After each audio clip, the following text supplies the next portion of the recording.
literally by not touching grass, by not seeing boobs IRL, ladies in sundresses, these people are becoming radicalized. And that fucking sucks, because basically, how do you tell like a basement dwelling fucking asshole that he needs to go touch grass and see actual women in sundresses? I understand what people want to do. They're famous, they're celebrities, they're rich. We grew up watching them. It's salacious, true crime, it's domestic, it's team sports. It's Schadenfreude. The chick shit in his bed. They're drunks. There's violence. It's woman on. It's the trope of the women hitting the man.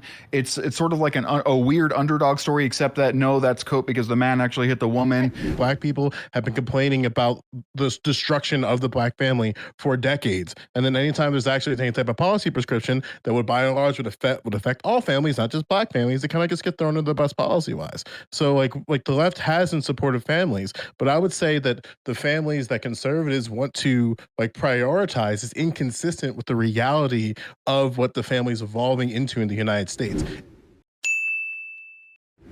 Now, I would like to welcome you all to this Hippy Dippy roundtable, the first one live from Ukraine.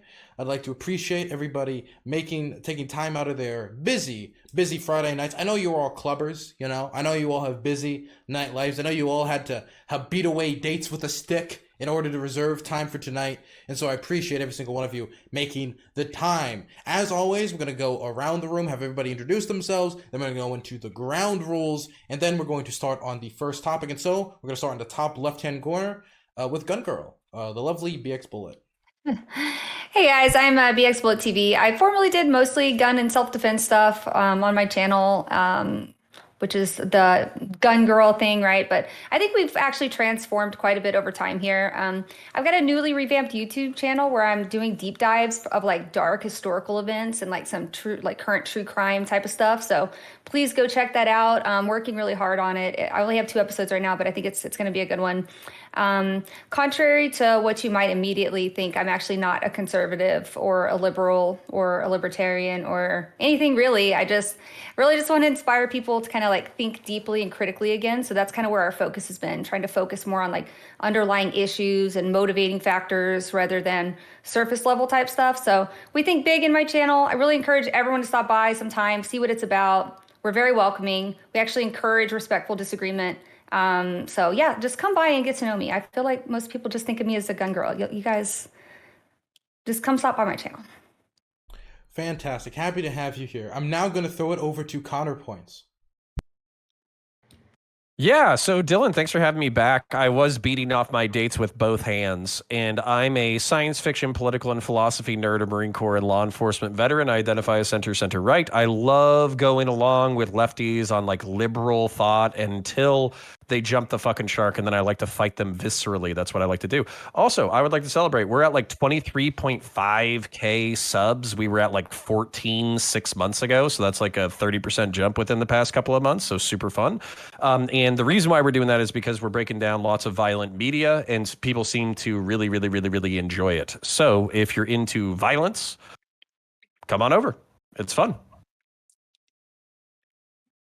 Muted. I would also say Connor did a wonderful fundraiser for Ukraine and also helped me with some stuff to get over here. And I have something to thank him for that from the government of Ukraine itself.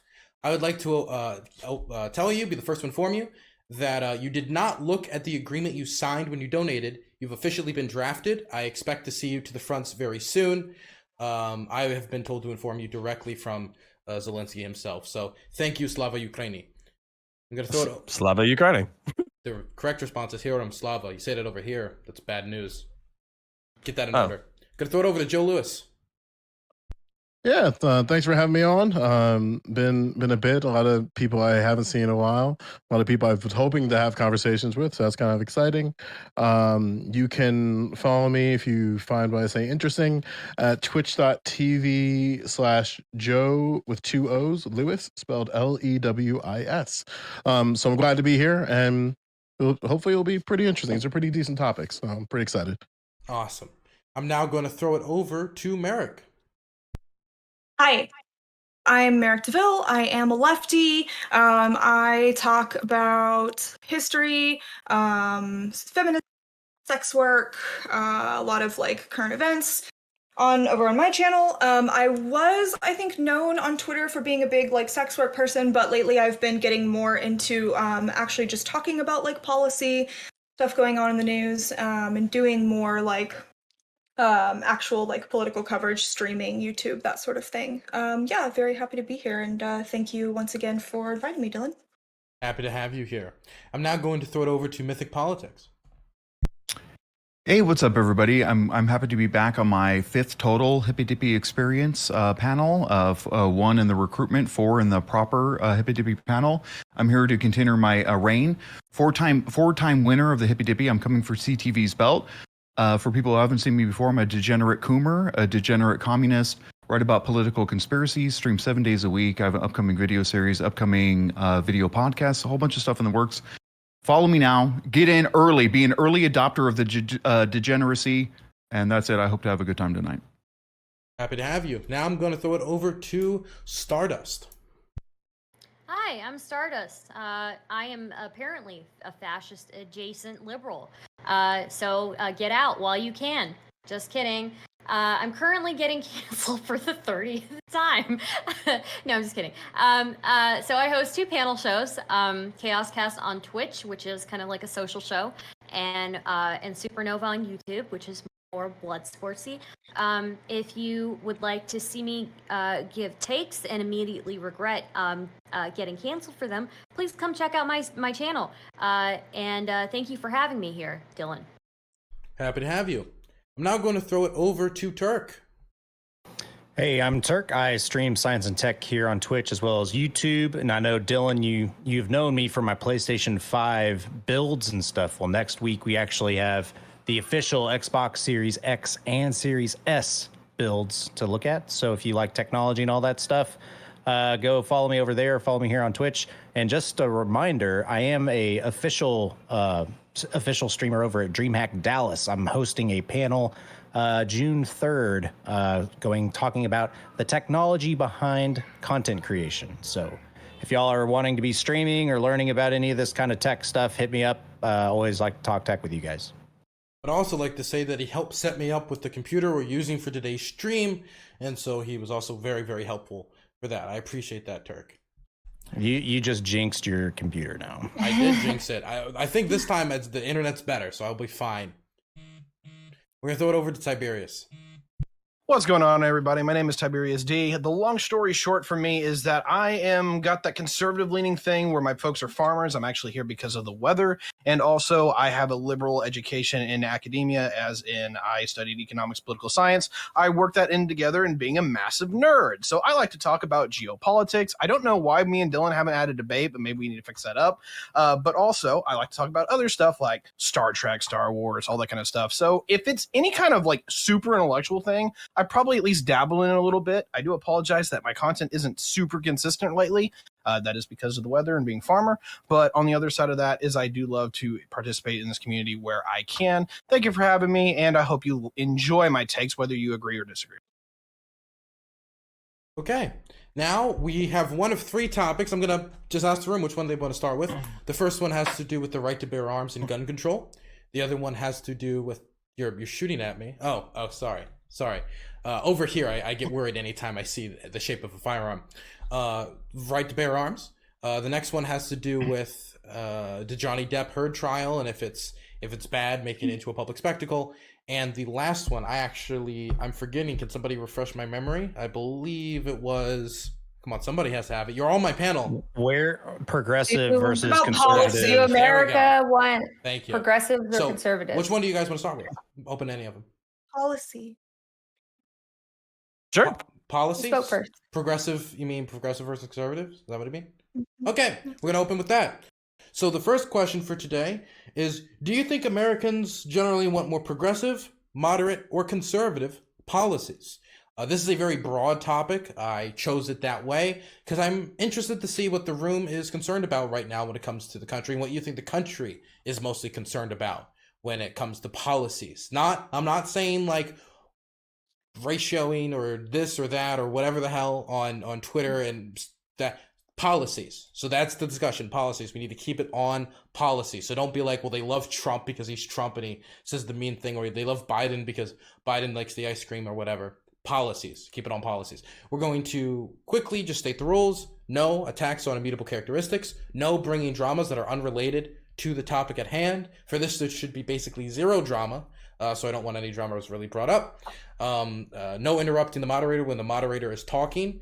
There is going to be no misgendering of people. You use people's preferred pronouns. I don't care what you do on your own show, but this is my show, and that is my rule. And of course, as always, everybody at home, don't trust anybody here as an expert. Everybody here is a Twitch streamer. If they think they're an expert on the topic, please, they will say it themselves. Please get sources from everything, anywhere else you can go. Wikipedia even, news articles, NGOs, I don't care. But please get other sources. And for last note, every topic, you'll have a short intro and outro segment that will be uninterrupted. I think that's everything. Any questions?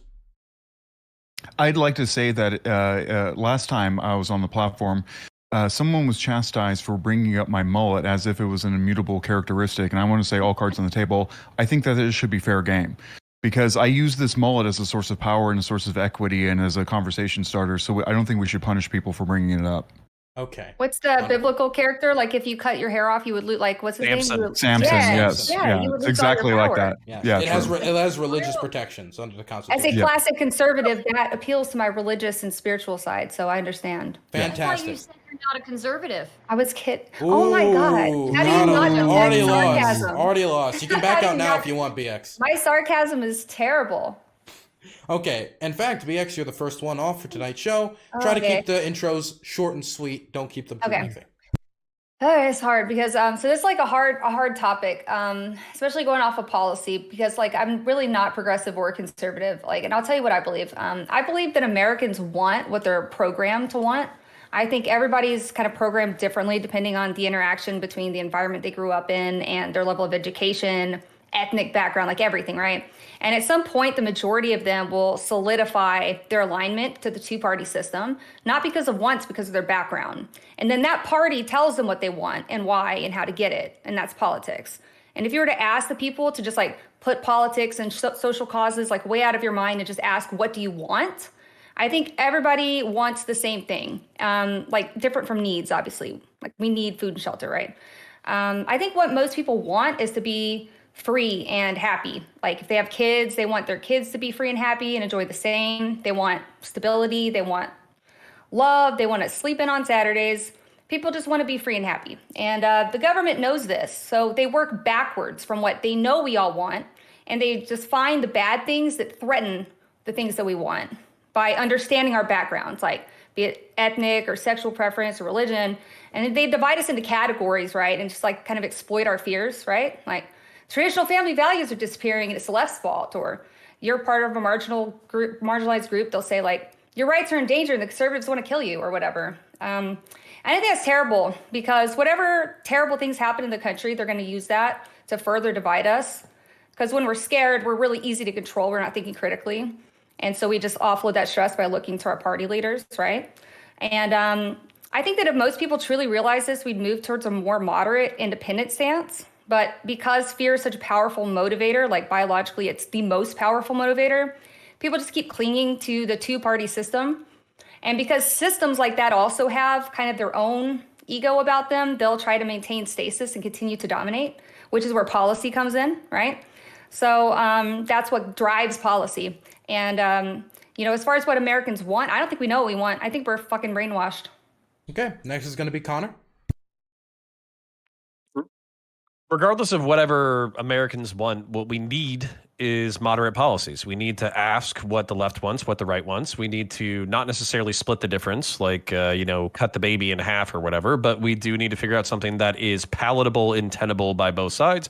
Otherwise, we're going to have these horrific splits. So, for instance, gun control, abortion, or immigration, these are all things that we probably could find something that makes sense to everyone, but we just actively choose not to, because I agree with everything that BX just said. I think that we're being actively divided politically, where it's saying like, hey, here's 20% of the country that wants one thing. Here's 20% of the country that wants the other thing. Moderates are stuck in the middle. They're too chill to actively take sides. And as a result, we all get screwed over. So, I think there are problems. I think we could approach this from a servant leadership mindset where politicians don't think about how necessarily to get reelected. They think about how to solve problems. But we just don't have that culture in our country. And that's deeply unfortunate because we do have serious problems coming down the line. I'll leave it there. Joe Lewis?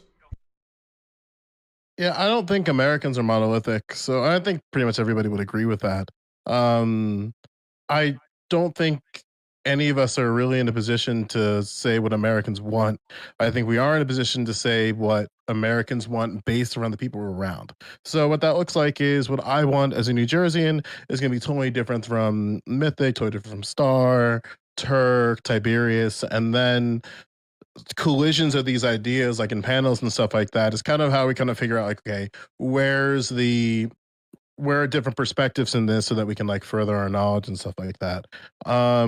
For me, I think that by default though, for most Americans, and then this might be me like sort of monolithing, but not, I think that like you'll tend to push liberal or conservative more often than not. Republicans control a majority of the state legislatures, and the bill the documents that founded this country are pretty solidified in conservative thought and conservative value. That's why I think a lot of Americans kind of come out with certain conservative leanings, favors to capitalism and stuff like that. And then as they get older with different experiences and stuff like that, depending on your circumstance, you might be solidified in that sort of upbringing that might be more conservative, or you might move to a more liberal perspective or a more progressive based on your navigation. But I don't think even the idea of just moderate, conservative, progressive is enough to really encapsulate what people believe. So maybe we can get to some certain ideas that we can talk about today. But generally, I guess like the one take that I would say is that the Constitution is a conservative document. So if you do favor the Constitution, then you're probably lean to some level of conservatism. Okay, I'm going to throw it over to Merrick. Okay. So when I saw this question, I decided that I was going to be really fucking annoying and I was going to look up a bunch of policies and see how they poll. So what I found is I went through a bunch of Pew Research stuff, a bunch of Data Center for Progress stuff, a bunch of Reuters polls. And what I found is that, like, culturally speaking, overall, Americans as a whole tend to be conservative and to think of themselves as conservative. This does tend to be a trend that has held over time, but that is actually changing with the incoming generation. And that in terms of policy, which the question was structured around, because the question was specifically, do you think Americans want more progressive, moderate, or conservative policies? So when we look at policies, especially on an individual level, we see that progressive policies poll exceptionally well. And not only do they poll exceptionally well today, but they polled well several years ago. And we can see that for any number of policies, they have continued to only increase in support for progressive policies. In addition to this is also, like, I think what Joe Lewis said, Americans are not a monolith, right? So we can think of like rural Americans, suburban Americans, and urban Americans. We can also think of like things along age dynamics, income levels, education levels, gender, any sorts of dynamics, right? There do tend to be trends that follow along things like that. But overall, if we look at policies, including things like green energy and support for that, we tend to see those poll very well. When we see things like marginal tax on millionaires, UBI, universal basic wealth, those poll very well. In terms of like student loan debt forgiveness, in terms of student loan pauses, those also poll exceedingly well and have for many years. It's the same with things like generic version of drugs, ending cash bail, public option for internet, job guarantee programs. All of these do exceptionally well. And let's see, there were a couple of others that I looked at. Social Security polls incredibly well. And when we look at policies put forth that are very conservative in nature, we see that those tend to actually do very poorly. Another thing that I noticed when I was going through this was that a lot of people who consider themselves to be Republican voters actually tend to think that the Republicans, the party that they vote for, supports progressive policies that actually Democrats have put forward, and they support those and like those, thinking that their party endorses those. So there does seem to be a trend over time, with a few exceptions, that's things like gun rights and abortion, which does tend to be a lot more mixed. We do see trends over time in a progressive direction as far as individual policies go, and especially when we look at like the youngest demographic of age group that people are polling, they tend to vote overwhelmingly in favor of specific progressive policies. Okay, I'm going to throw it over to Merrick. Oh, I almost said Merrick again. I met our lovely mulleted friend. All right. Yes. I agree. I agree with BX Bullet that a lot of people fear is the greatest motivator. I agree with Merrick in a lot of respects of what she said there. I had a shout out to Superposs who collated or arranged a lot of different progressive policies things, and they're available in my Discord along with the corresponding. It looks like he went through and is referencing about 16 studies here, but just a cherry pick here, I would say that progressive policies are very popular. 91% and 60% respectively for marijuana, medical marijuana and legalized marijuana. 97% of people agree that the affordability of healthcare is a problem and trickling on down. That's manifested in several ways. Revealing a broad support for a nationalized single-payer healthcare system is very popular, or at least a more universalized system is very popular. 63% support free tuition at colleges. 65% thinks the government doesn't provide enough help to older people. And on climate change, 93% support big spending, big infrastructure projects. 90% are in favor of doing stuff to counter climate change. Progressive policies are very popular. They always will be. They're forward thinking. The progressives of every era have been prescient and correct, and they set the long term agenda for the policies. The problem is the conservative nature of the leadership. So, and then RE, do most people see themselves as progressives or whatever? Most people say moderate because that slides them through a conversation on a day-to-day basis with a less flack. Most people identify as moderates. I'm a communist. To me, everybody in America seems sort of bent right-wing. I think that the alphabet mafia has done very good advocating for themselves and changing the narrative. And we've had a lurch forward with a lot of social understanding about pronouns, gender expression, and other stuff. And it's sort of to be expected that there's going to be a conservative backlash regarding this. And that's what we're seeing. And we're seeing leadership sort of adopt those terms or hyper-focus on those things because, to be honest, they're cucked about doing anything else legislatively. They couldn't even really pass a Build Back Better. They couldn't pass through an infrastructure bill. They couldn't do anything to address the underlying economic anxieties that people have. So what do is they focus on these things like abortion and trans rights because those activate the fear centers of people's brains and get them to go out and vote. But it seems to me that they're sublimating their inability to do anything about the broader underlying issues by adopting these cultural wedge issues. Is my take. Over to Stardust. Yep. So it seems like in the recent studies that I've looked at, people have been moving further and further away from the center. Essentially, people who are more politically engaged seem to be more politically polarized from one another. So there are more now on the left and the right, with fewer holding a mix of positions. So with that being said, as far as policy prescriptions go, I think reaching a healthy middle ground is probably the best thing that we can do as Americans for each other. Just because we've seen how moving a little bit too far in either direction can scare the base of a certain party. So we've seen like Democrats lose seats because in certain districts they were promoting policies that were just a little bit too progressive, and it kind of shook up their base in those areas. So I do think that it's important to continue to like inch forward to more and more progressive policies. I just think that it is important for us to kind of get there gradually. Lovely. Now I'm going to throw it over to Turk. Yeah, so I actually agree with a lot of what Merrick said because, you know, a lot of stuff is actually polling really well towards the progressive, you know, ideology of things. Unfortunately, when you dig down a little deeper into those studies and you actually start to ask some of the finer detailed questions of like, how do you pay for it?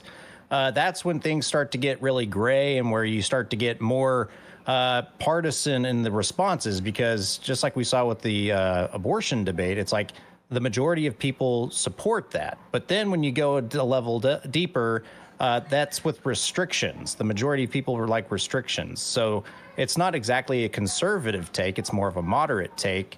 But I see that happening on a lot of different policies. So I think Mythic brought up marijuana. I think what a lot of people are going to start to realize is that federalism, or the states actually enacting their own policy decisions, and I think Joe mentioned it as well, having more localized control of what groups of communities actually enact for policy is going to be what actually drives change in your community. And it's not going to be a national drive to really fix a lot of things, because it's going to be very difficult. I think Stardust said it even better. There's just wedge issues are going to keep driving everyone apart. So it's like at some point, everyone either needs to come into the middle or favor federalism, and then each state and locality can do whatever they want. And we're going to wrap up with Tiberius. Yeah, so when this topic was fired off, I didn't know exactly how I wanted to go about it because there's about 1,000 ways I could chew on this. But I'm going to echo a little bit, but I'm also going to dissuade a little bit from what's been said. The part I'll echo is that, particularly with Joe Lewis, is that Americans are omnipresent in the regards that we can go literally any multi-vector ways. It's 330 million people in this country. You literally think of a policy, there's somebody for it. Doesn't matter if it's cringe or super based. So literally, if you want to just sum up the numbers, we're moderate as hell, according to like the American schematic. What do Americans actually want, though? They want somebody to win. They don't want this thing where we're trading back elections year after year after year, where the Senate's part of this group and the House is part of this group. That's not American history, if you look at it. For a long time, it's a uniparty state where they control about 65% of the electorate for about a generation or two, and then we flip over to another party because they either build up a new system or they tore the old one down. Most of American history literally was Democrat, then Republican, then Democrat, then Republican. In theory, the Democrats should be up, but you guys aren't putting together the coalition that you need to. And it's weird because the Republicans are actually putting together a coalition that is gaining voters right now, which shouldn't be happening in the historical trend. I'll put it in this way just to finish off. I don't think Americans really care about who in particular wins as a majority. What they care about is, are they a part of the coalition that is going to get built that actually helps them at the end of the day, where they can pay their bills better, where they actually feel a little bit comfortable about their leadership and who's actually running the show. If they get that, it doesn't matter. Doesn't matter if it's Republican or Democrat. Doesn't mean if it's super progressive or super conservative. If the Americans see something getting moved, which is what we haven't seen for 30 damn years now, things will change. And I'll end with that. Okay. I also want to say that this question is fun for me because I get to see which streamers are somewhat in touch with reality. And that's going to be the most fun part of this topic. Okay. Does anyone want to start us off? I did. Yeah. Oh, sorry. Sorry, I just wanted to make one quick point about what the Turk said about getting into the finer details of spending. I do think that you raise a good point when you talk about like framing and polling is everything, right? And I think that whenever we are going to talk about polling, this is really important, because if I come up to you and I'm like, listen, do you support the communist Bernie Sanders grandma death panels for your healthcare? You're going to be like, no, get away from me. Please don't speak to me. You're very scary. How'd you get in my room? But if I come up to you and I'm like, hey, do you support like this public option or whatever, and we're literally talking about the same thing, you're going to get very different responses, right? And obviously that's very hyperbolic, but we do know for a fact that this exists in polling. I think another thing is like, talking about like very big picture ideas versus like the granular details of those ideas, which I think is more to the heart of what you said when you were like, well, how are we going to pay for these? So I did want to actually point out that when we talk about like free college tuition and polling for things like that, when Elizabeth Warren initially rolled out a proposal in 2019 for free college tuition, what she said was like, we'll take $50,000 off for anyone who makes under 100K. And part of rolled into that policy that was explained to people was that they also wanted, let's see, it was 56% of people supported that back in 2019. And then they also supported, it was like a 2% tax on like a wealth tax. There were like, and then like I think it was like a 3% billionaire tax that was rolled into that to pay for that. So that actually was explained to people, and that polls really well too. So I think that you find when you talk about like how do we pay for things, when you poll people about like marginal millionaire taxes and you poll people about taxing the rich, we are actually seeing an increase in support for those things as well. So I just wanted to include that. Yeah, well, to break that down even further, sure, let's tax all the billionaires and the people that have extra money because they have extra money and I don't, so they should be able to pay more. But then you go into the next level. It's like, okay, they're paying more in taxes. How does that impact me in society when it comes to go and buying X, Y, and Z? At the end of the day, that's one of them. But unfortunately, as a company in a private market scenario, costs get brought down back to the consumer. And unfortunately, we end up paying for it anyway. So it's like, I agree that when it comes to cost, those types of progressive ideas definitely lean into the progressive solution of taxing more to the people that have too much money. But that's not really a fully fledged out idea or a bill that can actually go and get voted on today. So I would like to see some more of that action going on and seeing if we can pass smaller bits and pieces in order to, start moving the ball forward. That isn't how the government idea. That isn't how the government funds things. The government doesn't fund the military by taxing stuff and then paying for the military. They don't do it that way. What they do is they create the money that they need, spend it the way they see fit, and then do countervailing measures to fight inflation. That's basically how they pay for things. But for that, you're not putting on the ballot, hey, we need some new firearms for the spear that's going to go to the army, right? That's not being voted on. It's part of what that individual organization does. If you're wanting to add scope to an organization, as people, our voice needs to be heard. Well, I mean, Jersey did that, right? We readjusted our tax rate. So now individuals who are making $1 to $5 million, their tax rate jumped from, I think it's like 8.97 to 10.75. And this was something that passed. So it's shown that like with the right people in positions of power, you're able to get these things done. And at the right level. Yeah.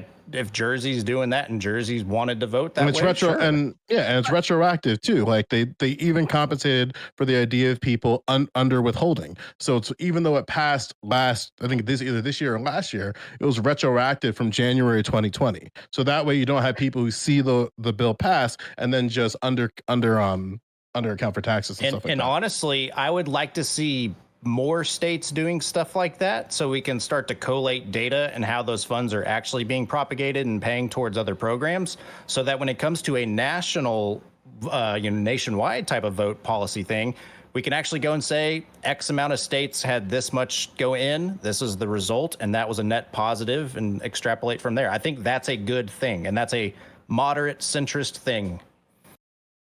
And again, like just for clarification, this is like the top of the bracket, right? So like obviously there's going to be different things with that, but anyway, that's a side thing. Sure, and I think that the actual like what is the effect of this going to be is sort of tangential to the actual topic that we're discussing, which is what do Americans want when we actually ask them, right? And they do seem to want to tax the rich and to do progressive policy. They want to tax the rich specifically because they see rich people ducking taxes. They see corporations. Rich people and corporations doing everything to become basically effectively tax neutral, which they don't see as fair. I don't think anybody sees that as fair, especially when these large corporations expatriate the winnings They go and they put them in Panama. They put them in these trusts. They put them in these, financial mechanisms through which they have to pay their offsets any of their tax burden, and then they offshore all the rest of the jobs anyways. So having these monolithic multinational companies and appeasing them like Apple or whatever doesn't really do a whole lot as far as other than retail jobs that they create, and those retail jobs could be sucked up by anybody else, including like Walmart or anything else like that. Well, If I may. Wait, Connor's been waiting, so I'm gonna throw it to Connor. And Stardust is also on the list because she tried to talk at the start. All right, yeah. So I don't want to take any of that on specifically because basically I think we can get into the weeds pretty quick. But there's this phrase that conservatives abhor, which is conservatism is progressivism doing the speed limit. I'm actually perfectly okay with that. I think marijuana is like long overdue. I don't think that's a progressive position anymore. I think the fact that we're wasting the court's time or cops' time or anybody's time with marijuana possession is fucking absurd. And you could probably take that to most law enforcement officers and they would agree. When it comes to healthcare used to be a boogeyman and probably still is in certain parts of the world. But I don't think that a public option necessarily is. And the reason why was an argument that came from Andrew Yang, who basically said, hey, you're thinking about this all wrong. You're seeing that we're going to put healthcare with a public option and it's going to be a drain on the economy. The truth is that the current system is a drain on the economy because without some level of security, people are less entrepreneurial.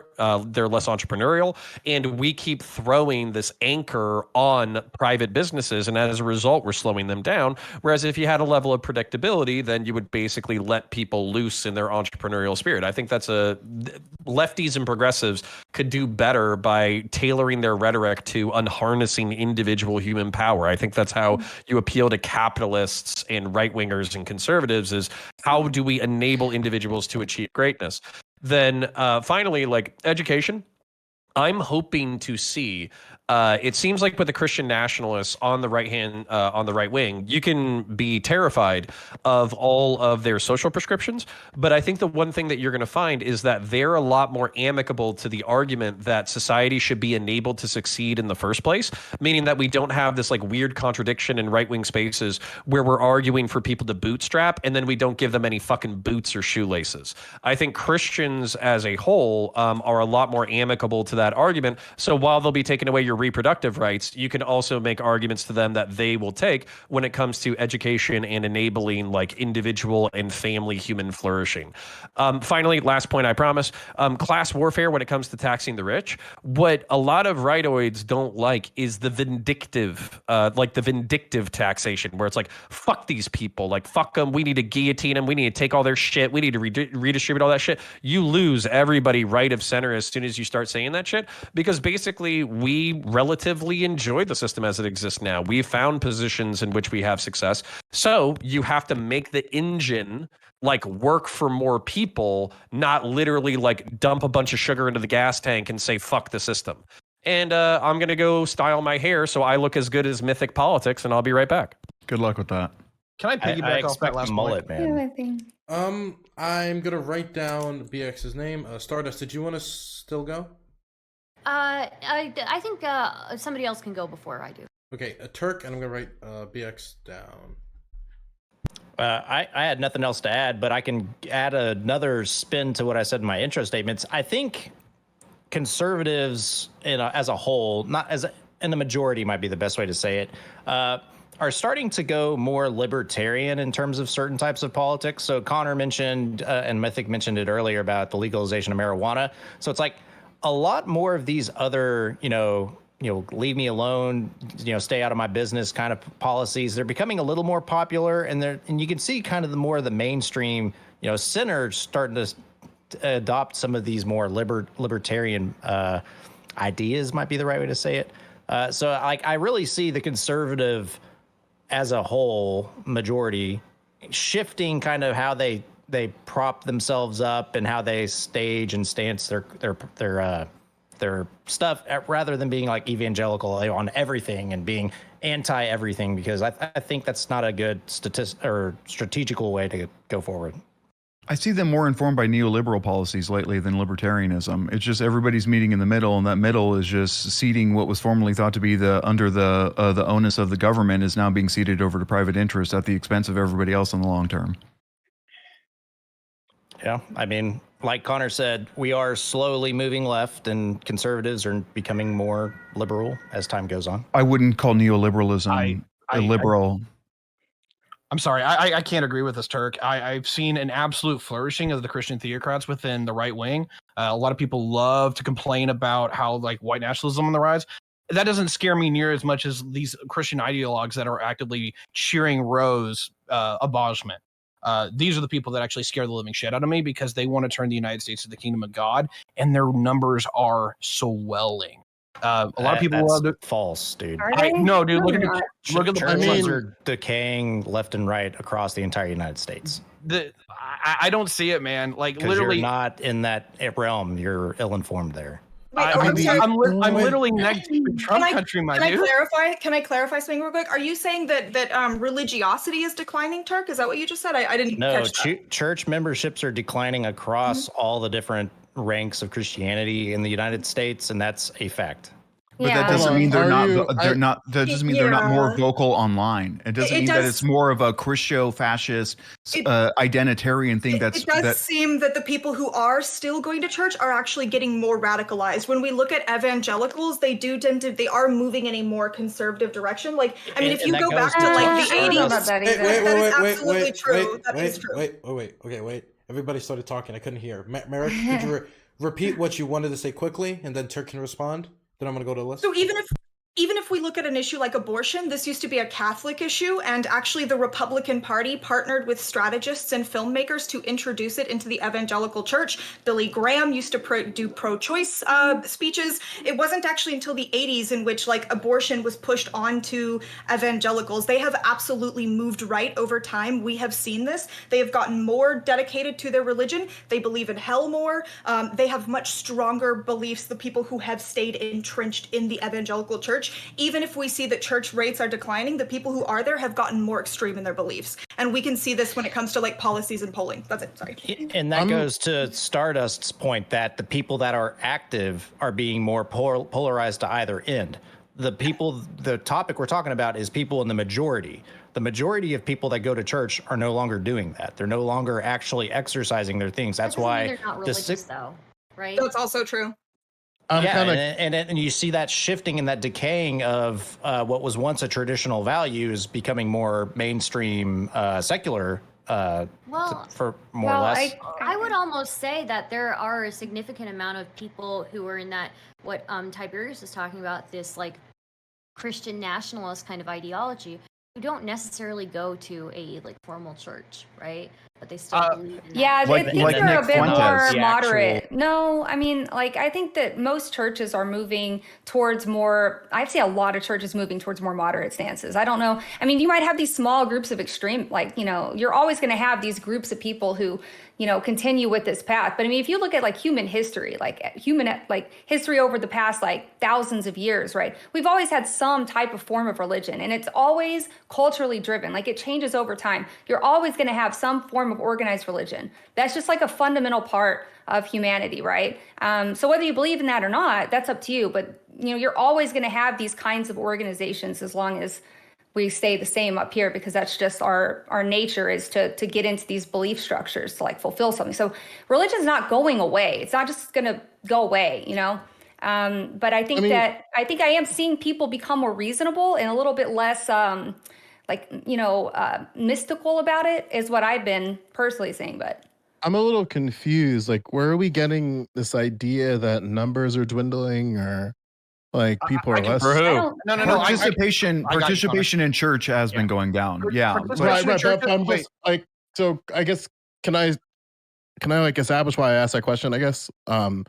Because like I understand that like I know the census doesn't track religious data. So like other institutions have to heed that call, tracking things like political affiliation based on religion, demographic information based on religion, income and stuff like that. And I would love to see if anybody has it. This is like an after panel thing of like if you have information of like sort of like attendance rates going down. Like we understand that because of the pandemic, the way that people are practicing religion is changing. So I don't know if there's anybody who is sort of leading the charge and trying to figure out like, are numbers going down because people are changing their perspectives on religion, or numbers going down because people are practicing in different ways? You know what I mean?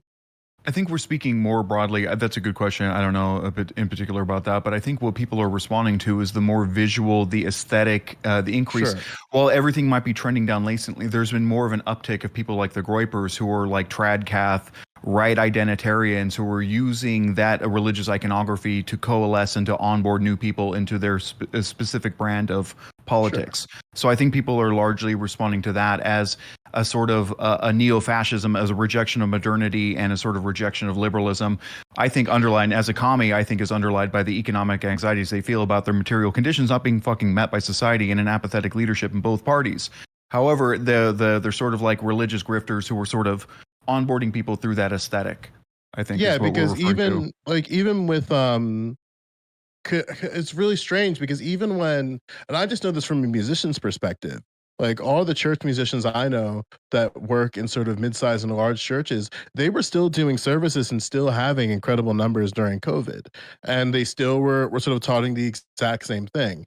And again, like I'm Roman Catholic and like we've been struggling with numbers for COVID because we were following regulations. But I know a lot of churches that weren't, or even churches that don't have the proper facilities to even adapt into what is like mainstream religious observation. Like I think a lot of churches, which could help, it could help a lot of people, right? Like I think that a lot of religious institutions should look into streaming more and spreading their word, whether it be like God or Allah or what have you in different spaces without like the actual like physical building as the be all end all. Granted, right? Like there's certain like things that you'd have to make in terms of things like Islam, but definitely for things like for Christians and Catholics, I think it's something that like they ought to do, especially Baptists. But that also requires a significant amount of money. Okay, but I actually have the numbers. Before Connor, I want you to talk, but I just want to ask the two people on the list, Stardust and BX, you're on the list. Stardust, did you have something to say about this, or did you want to wait more? I was just gonna say that I do think that there is something to be said about like moving like slowly, you know, making movements in a very like progressive way towards different policies. What happened with Roe v. Wade took 40 years of planning, right? This was not something that was done overnight. So one thing that people seem to forget very often is that a lot of policy change takes a long time, decades and decades of work, and if we move too quickly, we see what happened. Where again, Dems lost seats in certain districts. They were a little too quickly for the population there. Okay, BX? Yeah, and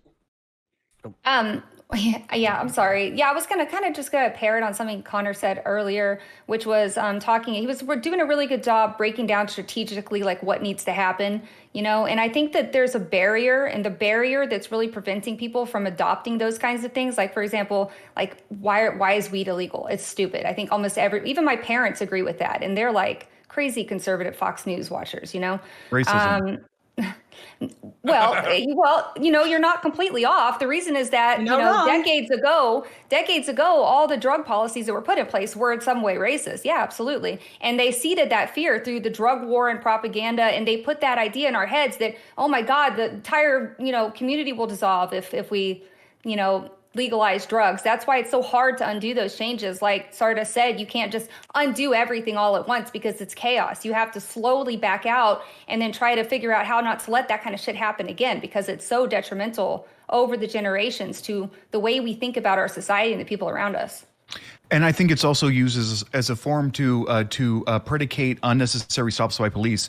In the continuation of Kansas City style policing, wherein in order to combat violent crimes that they were otherwise at a loss to prevent, they started pulling people over for whatever, under any pretense, so as to shake them down, check for warrants, see if there's anything in the dark, see if there's any paraphernalia, whatever, in a sort of vehicular stop and frisk type modality, which corresponds with the massive uptick we see in the prison population.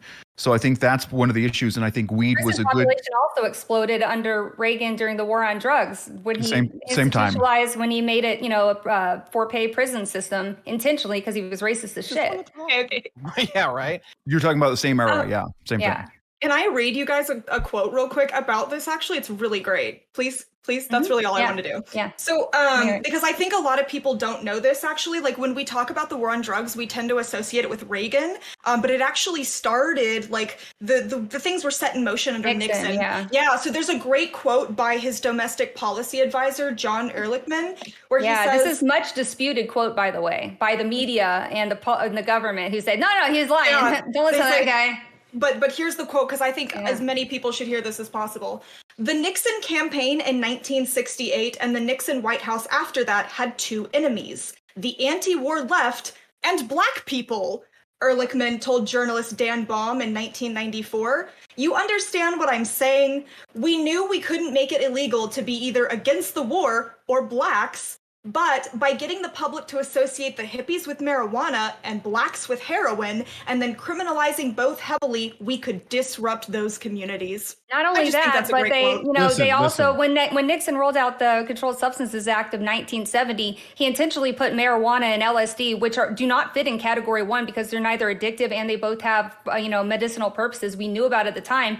Put them in Schedule 1 specifically to target those communities. And then when Reagan came in, he criminalized drug abuse, addiction, basically. He made it worse on like people who were addicted. So they made it, they compounded each other. But, also I would say, but then I'll let you guys pass. But that's really interesting that you know that, because that's the topic of my next deep dive that I've been doing. But MK Ultra coincided with the Controlled Substances Act of 1970s, MK Ultra, where the CIA was experimenting with unknowing citizens with LSD, ended, and then they put the Controlled Substances Act in 1970 in place. They said, we don't want people to have this. They're rejecting the government. They're thinking for themselves. Oh God, we got to rein in these anti-war crazy hippies. And they did that by making people afraid of them, making people afraid of acid with propaganda, making people afraid of marijuana. They wanted to limit our thinking. Oh God, I need to fight y'all. I mean, I'm just saying, I listened to The Love Supreme, and if I knew somebody could play saxophone like that, I too would criminalize drugs. Like, listen, like we lost, how many did we lose? We lost Miles Davis, Lester Young, fucking Coltrane, Bird, Elvis, Sonny's still alive somehow. Like, I don't know, man. Okay. I would like to share some information. So number one, we were asking for data to back up like the loss in Christianity or whatever. Is this really happening? Yes, it's really happening. We pulled up on Pew. Basically, there's been a 10% hit, 5% Protestant, 5% Catholic across the board over the past 20 years.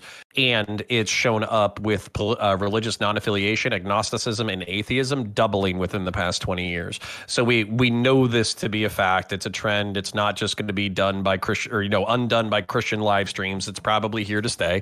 And that's because there's some, contradictions within religious dogmatism. I don't expect those contradictions to go anywhere, but people still need some spiritual lives. Getting into the drug war, okay? I am perfectly okay with all of your social prescriptions about how we fuck people over intentionally for politics, this, that, the other.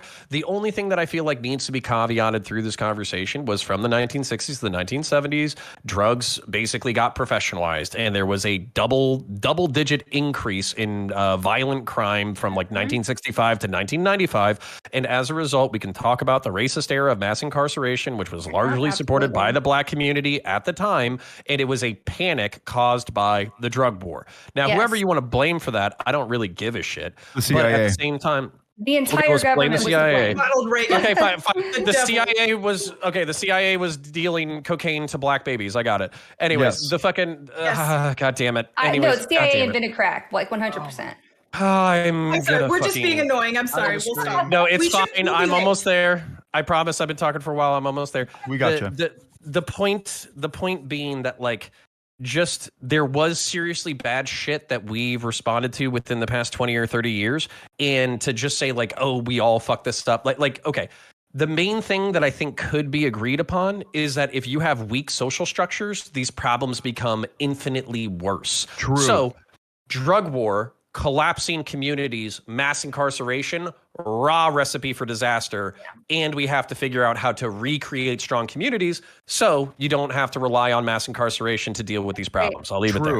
I want to piggyback off this because I haven't spoken at all. All right. First of all, I want to wrap up what I want to appreciate it. Yeah. Anyway, I want to pick up with what Turk was saying and what Connor was saying, in that we are seeing a decrease in the amount of religiosity in the country. Christianity is down. People identifying as Christian or Protestant or whatever the hell else is going down. What we are seeing, though, is that people who identify as Christian but are not regular appearances in church are actively becoming radicalized. Why that's going on, I actually can't explain to you. I'm not involved with that community, but it actually seems that the churches are a moderating factor because you have communities that are there who are reinforcing some level of like social dogmatism and operating on a level.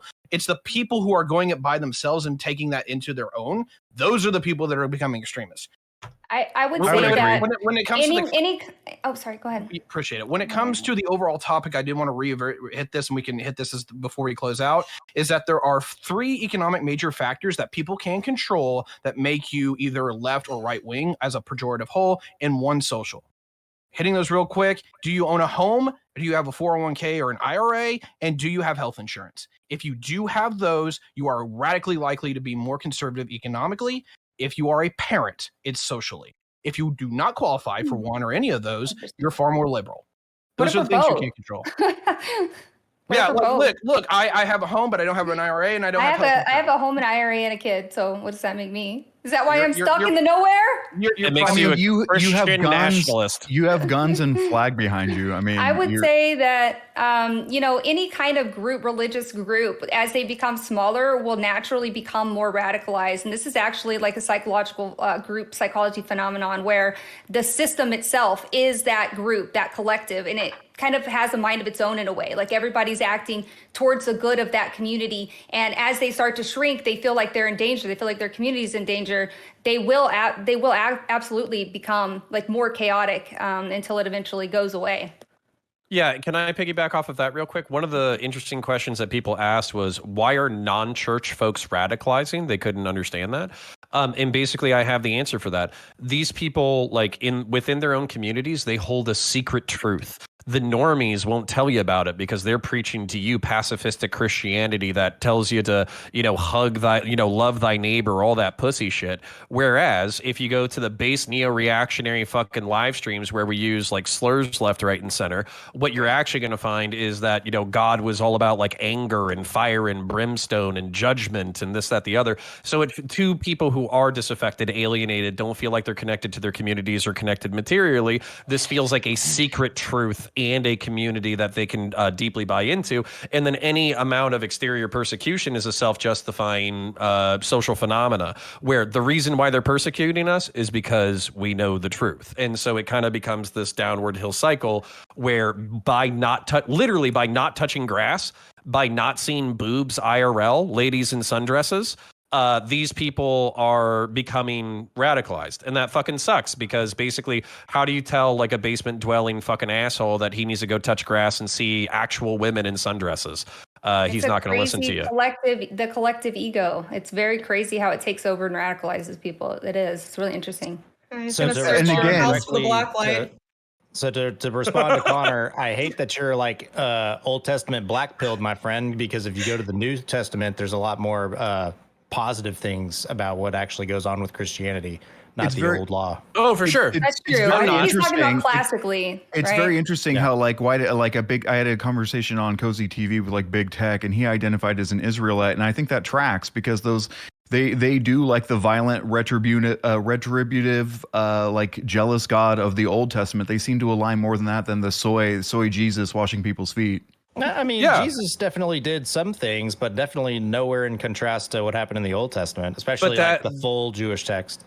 But that's like the narrativization is that so Jesus, like, he did it, like in his final prophecies did promise some level of fire and brimstone. What's going to happen when I return? How will you be judged? This, that, the other, beating the shit out of tax collectors in the church, that kind of stuff. Flipping tables and whipping people as well. I think there's some I degree don't of that happening. do I need to get theological in this hippie? I mean, that should happen. I mean, that's today. what this Please topic no. is about now. Jesus was an Some people like anti-Semite. that. Jesus was an anti-Semite. That's why he was whipping the moneylenders. Dude. Oh my god, that's so true. Yeah. God damn.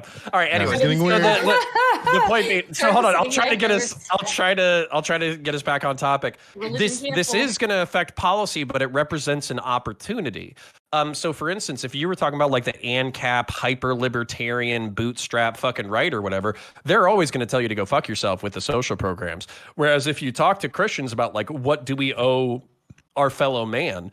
It might not be secular, collectivist, degenerate, fucking sex positive communism like Mythic Politics and Merrick one, but it could be communitarian, strong social groups, strong families, some level of economic redistributivism. These are things that you can sell these people on. You're just going to have to wear a sundress and like actually wear panties at the same time while you're talking to them. So I think the left has done a big disservice in ceding the family over to the right. You're 100% correct.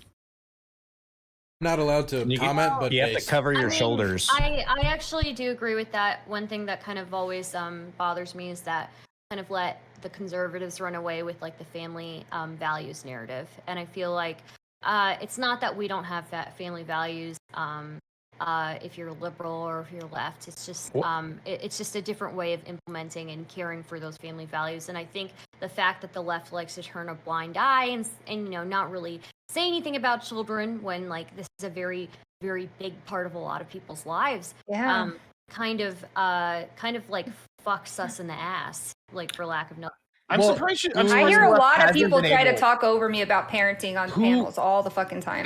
I kind of reject this idea, because we have communities that are left leaning that aren't supportive families. Like, for fuck's sake, Black people have been complaining about the destruction of the Black family for decades. And then anytime there's actually any type of policy prescription that would, by and large, would affect all families, not just Black families, it kind of just get thrown under the bus policy wise. So like the left has in support of families, but I would say that the families that conservatives want to like prioritize is inconsistent with the reality of what the family is evolving into in the United States. It's not just a nuclear family; it's a collective respect of different types of family structures. I do think that in terms of policy, but I think like as far as like progressive policies goes, obviously like progressive policies are you know, great for families. Obviously, the thing is that like the messaging around this, the messaging is what we've let we've kind of just dropped the ball as far as the messaging goes. Like, I feel like as far as messaging goes,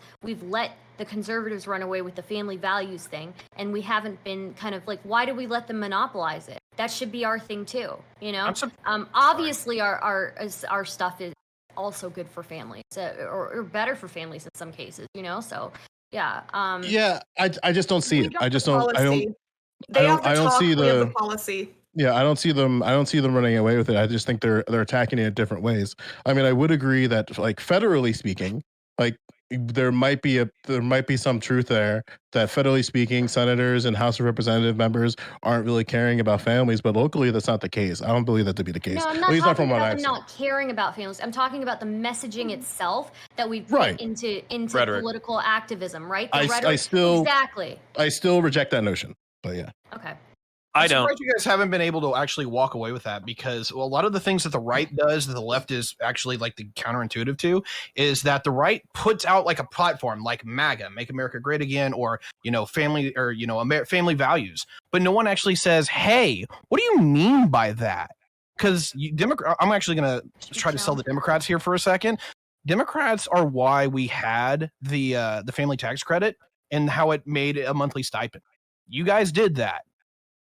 Republicans are the reason why it didn't get done. How are you not beating the absolute dog shit out of the Republicans on that issue? I mean, Jersey passed the tax credit for go for it. Yeah. No, I'm sorry, I didn't. I was just saying Jersey passed a tax credit for families, like that's why I kind of push back on that, where it's like Governor Murphy was very aggressive about making sure that families were taken care of. That was part of his policy. That was part of his platform of like making sure that middle and low income families are not ignored in communities, especially low income communities. So, and again, like, to be very, very fair, like, sure, it's going to vary from each different state how Democrats talk about these things. But I do think that by and large, there might be something to say about better collaboration of like a unified message at the local level, where you don't just have singular states leading the charge on things and then taking a couple of the other Democratic states some time to catch up. Because by and large, like, we're not very big. Like, the state legislatures in the United States for Democrats is they're not large. It's just pretty much concentrated to the East and West Coasts. I think the unity of messaging is a messaging problem.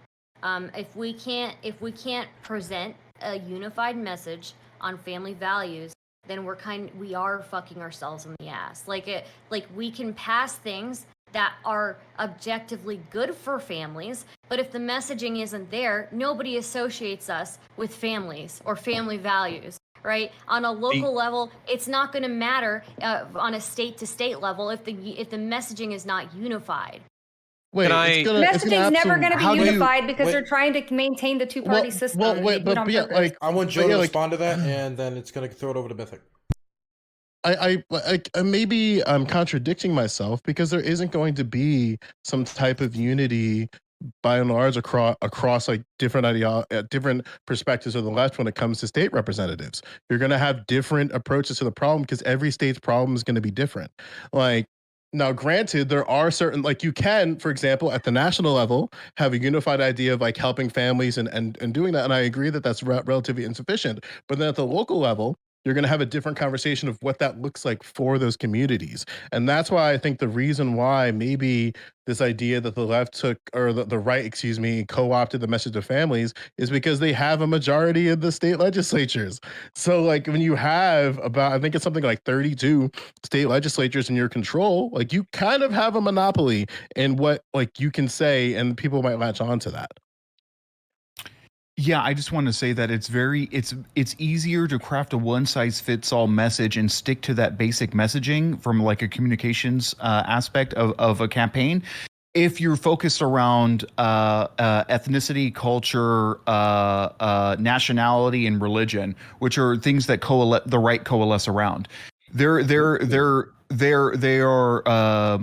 are what's it called? Pandering to an idea of a palinogenic past that the Democrats do not have access to because they're looking at moderate sensibility. What are we going to do for the next 4 to 8 years to etch us forward in a piecemeal fashion, depending on where you're at? It's just a clunky narrative, and it's never going to be as effective electorally as the right's appeal to a false past. You know, the left has a similar tactic, just not angled towards what you're talking about right now. I have so many cool things to say. God damn it. All right. Connor. So, I talked to him. Okay. So what I would say is Joe Lewis is right, but there's a fear on the right wing because you want to support a certain kind of family. When you talk about like different family structures or whatever, most right wingers are going to support intergenerational, largely monogamous family structures. So like the partners that are families, that's fine. Uncles and aunts raising the kids because the parents are dysfunctional, that's fine. Grandparents raising them, that's fine. But when you start talking to them about fucking like polycules with fucking like 8 people banging each other and fucking raising kids in a communal setting, you lose shitloads of them, including myself. I thought we were done banning.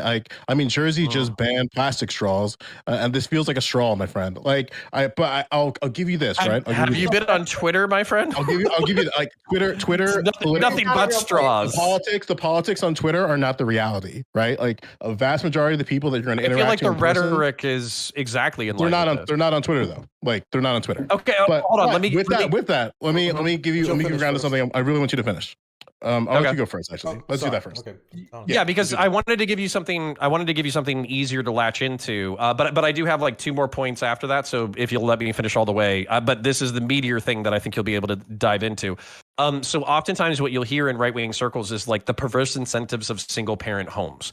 And by that, they mean that, like, for instance, in the 60s and 70s, in order to meet a certain amount of like governmental benefits, you had to meet a certain poverty threshold. Oftentimes, if people were a couple, they would exceed the poverty threshold. And as a result, they literally encourage black families to become single-parent households. That's a perverse incentive. And on the right wing, you'll hear about that all the time because they don't want to throw money at it because they view it as a perverse incentive. But to me, I don't think the answer is shaming conservatives into how dare you not want to help single mothers. I think the question is, how do we break this intergenerational cycle of poverty? Because when you're looking at what right-wingers supposedly want, if they actually believe what they say, what you're looking at is happy, healthy, productive adults. That's what they're looking for. Then just two more cogs that I'm going to throw your way. One, it's hard to appear to be abortion it's hard to appear to be pro-family when you're pro-choice from a conservative perspective. That's a hard rhetorical or propagandistic hurdle to jump. And then finally, a suggestion for your propaganda: civic nationalism. If you don't want to appeal to a palingenetic past, then you have to appeal to a badass future. And by that, I mean like fucking electric vehicle, Ford F-150, lightning fucking trucks that do 0 to 60 in 4 seconds with a fucking boomer that looks like me, except for he has fucking, actually doesn't even look like me. Looks like fucking Mythic, except for he's like chain smoking American Eagles and slamming fucking monsters as he shoots a fucking automatic weapon out the side of the fucking electric vehicle. If you want to get conservatives on board with like EVs or renewable energy or some shit, you got to make it sexy. You got to make it fun. You can't make it this like boring, let's save the planet shit. I like, would totally buy into the green agenda if people would allow automatic firearms.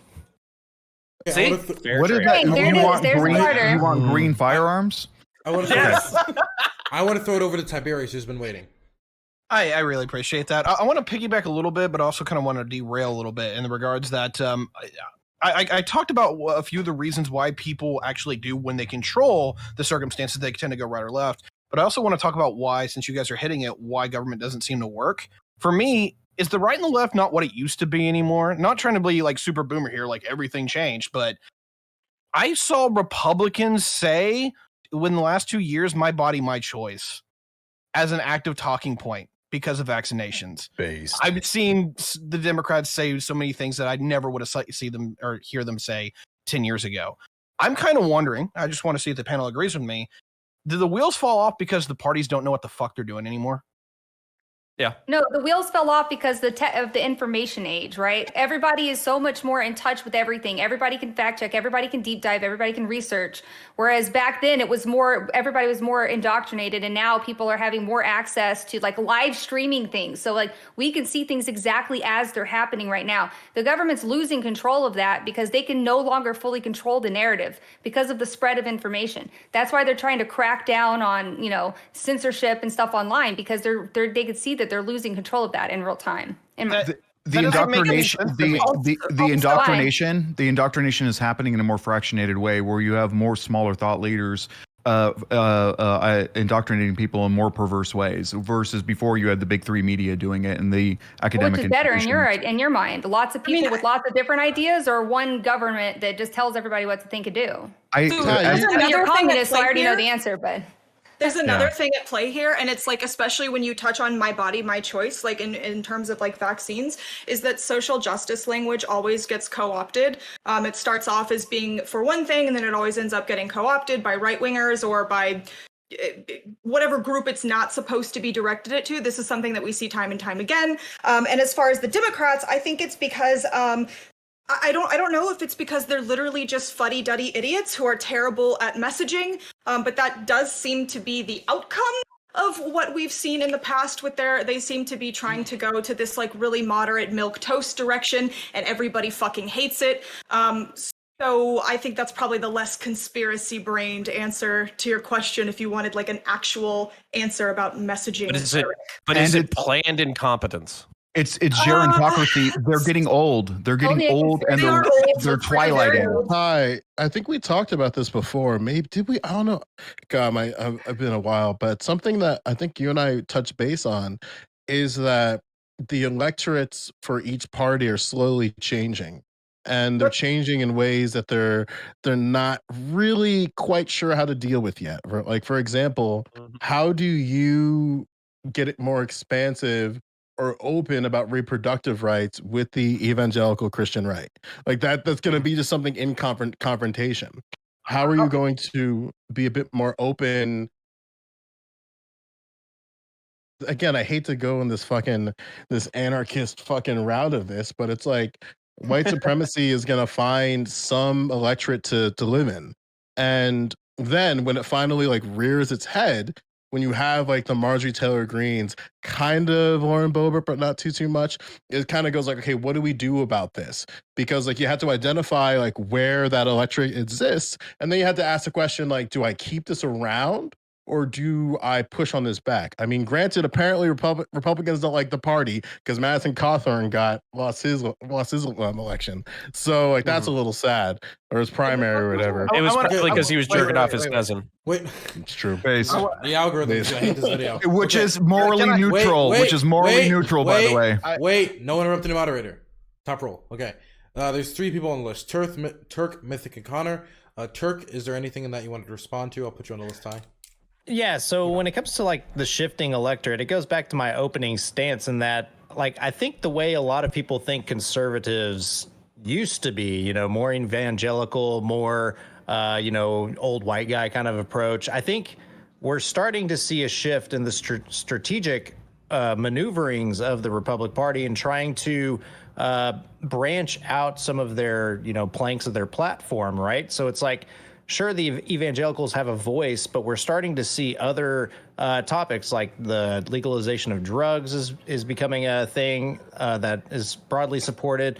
And there's other things, but it's like, to Joe, I got to say, it's like, I think we're just losing what does it mean to be a conservative? What does it mean to be a Republican? What does it mean to be a Democrat? It's like these terms are shifting. And that's why the messaging is weird for the Democrats. And that's why the conservatives are being a little more effective, because I think conservatives have a better standing of what it means to be a conservative or a Republican. Well, their electorate for the social issue is just stronger. Like I've said this time and time again on panels, Concerned Women for America is one of the most powerful organizations in the United States. And they were at the forefront every single time reproductive rights were on the table. And now, where are we at again? Reproductive rights on the table. So like one of the things, I mean, like way past Roe v. Wade in this conversation, but one of my concerns is that this is an incredibly socially conservative evangelical nonprofit that is going to, without doubt, push for legislation in these states, and they have the numbers to do that.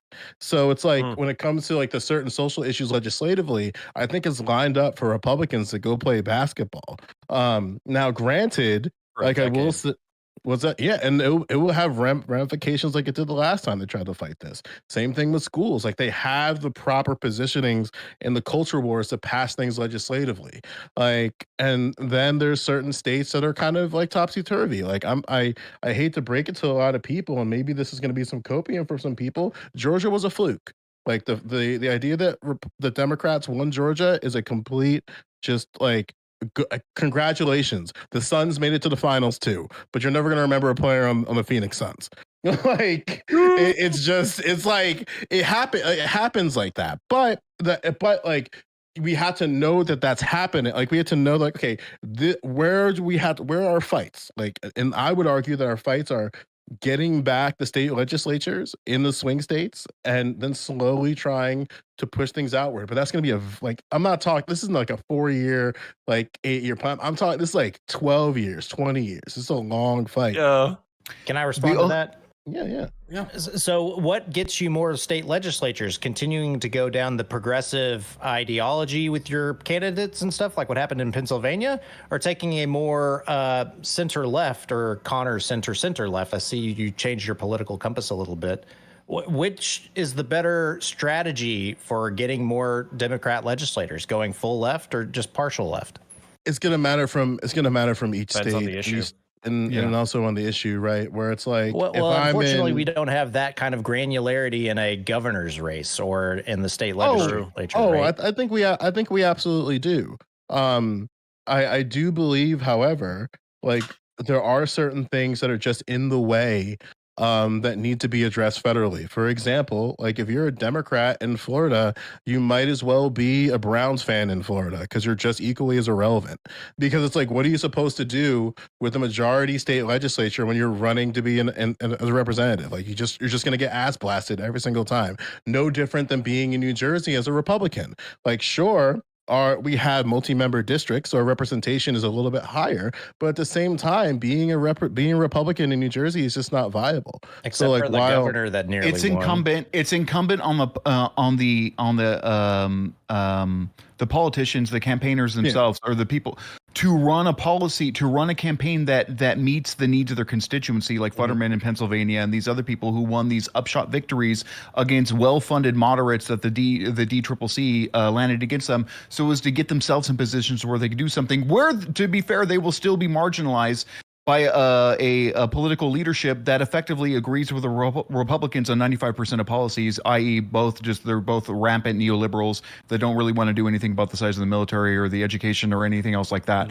However, I think that the Republicans have it stacked in their favor because they have a longer, going back 30, 40, 50 years, people have been petitioning them to get involved in local politics much longer. They successfully did that while everybody else was not paying attention during the 80s and 90s. They took over these state legislatures. So we're behind on that count. And they have another benefit of being Boebert and MTG are not as estranged from the levers of power as the progressives in the Democrat Party are. There's a firewall between the party leadership and AOC and the other progressives and the squad, where they are tamped down, limited. They are blacklisted. Anybody who's worked on that campaign can't work on larger Democrat campaigns. There is an active campaign in the Democratic Party to push down progressives. Towards what end? I don't know. Republicans actually cast, or no, MTG doesn't even have a seat or a sitting in a council, right? She doesn't. She was stripped of all of her council seats. Yeah. But she's still popular with her base because she was a brand risk, not because of policy issues. Yeah, it's right. Because she embarrassed them. Yeah. Not like Madison embarrassment. No, that was a little too much for them. Listen, I think the right should have just embraced it. And I want to know what those parties are like. All right, I don't think Madison's like. I don't think he's. Wait. I don't think he's on that a little bit. Madison party. I'm ready.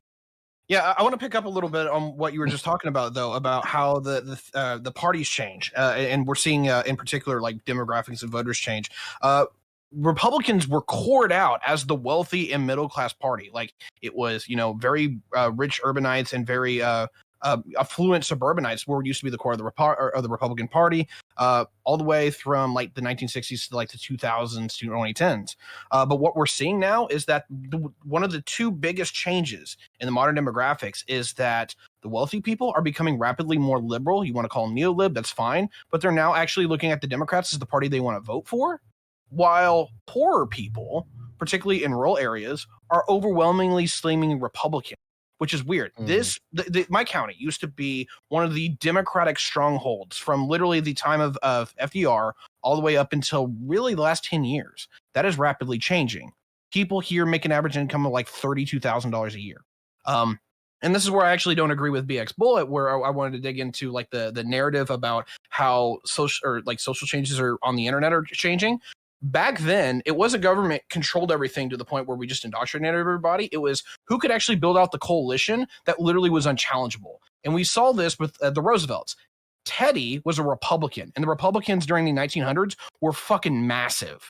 They were the party. But Teddy had his biggest supporters were the unions.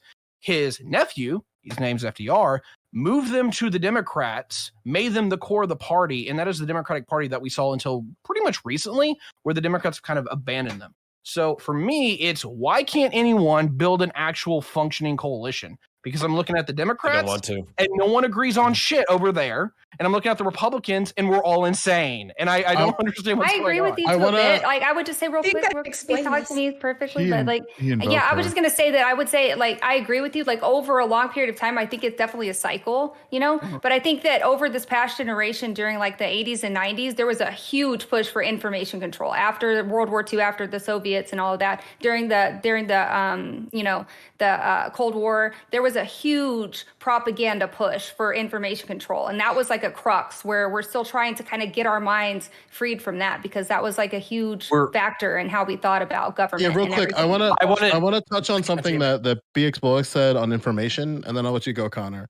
I just wanted to Sorry, say buddy. that Dallas is up 32-25, and Luka already has 18 points with 12 minutes on the ball. They're like Golden State's kind of fucked right now. Okay. You know what? I need to add a new rule on top of the banning of drama, banning of sports. Okay, unless it's wrestling. Base, let's go. All right. So Can I- okay. can So I- hold on. Okay. Oh god I damn it! wanna Ted, push you're- back. Wait. Okay, we're running out of time. I'm gonna throw it to Connor, and then we're probably gonna have to start wrapping up because if we want to get to all the other topics tonight, we got to start wrapping up. Connor. This can be my outro as well. So BX, I want to address what you just said specifically. Up until like 1970, 1980, there were only 3 media companies and like a dozen major newspapers inside the United States, and they basically got their talking points from the government. So media Right. control was a lot easier because there's only a Operation few dozen. Mockingbird. Well, I don't even know about that. There's just a Based. few dozen people, like the same level of access that people play into now, where you have to play nice with the people in power in order to get information in the first place, was probably happening back then, but in an even more concentrated level. Whereas within the 80s and 90s, you had cable TV become a thing. So the democratization of media there. And then you had the internet come online with the democratization of media now. That has nothing to do with what I wanted to say.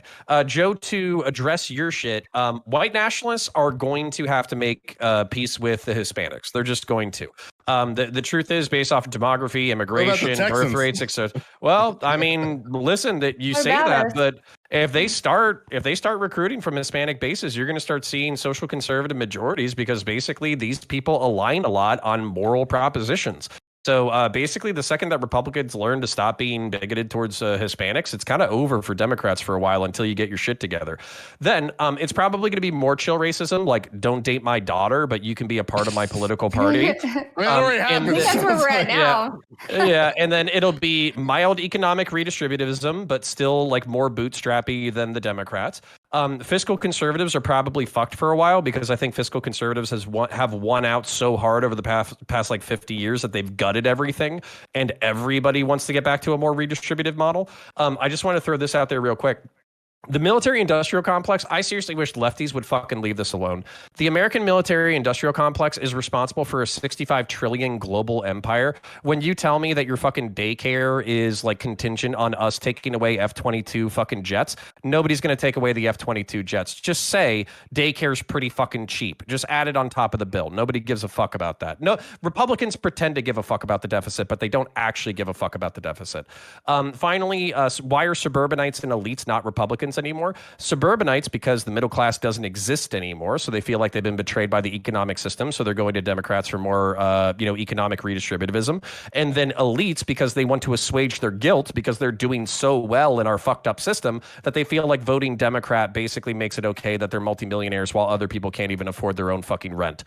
So I'll leave it that. Oh, okay. Sorry. Final point. This is part of my closing. Reproductive rights on the fucking state level. Y'all are about to get fucked. I'm sorry. I talked to these people. Yeah, those Sorry, I'm people in are. Texas. My bad. Yeah, these people are fucking lunatics. They don't just want to do like a 6-week ban. They want to do a ban across the board unless it's medically necessary for the mother. You guys are screwed. They And don't want to let us leave the state, Connor. They want to. Right. If we leave the state in Texas, they want to put us in jail for that. right. And then to Joe's point where he's like, hey, we have a decade uphill battle ahead of us. I heard that from my buddy Nate Dallin, who's a fucking conservative, who's like, I don't think the Democrats realized how hard they fucked up by focusing on the federal and letting the states go right wing. You guys basically, like, you have 30 years of electoral work to do on the state level within the next decade if you want to get back to where you were 2 months ago. So, sorry, sucks to suck, I guess.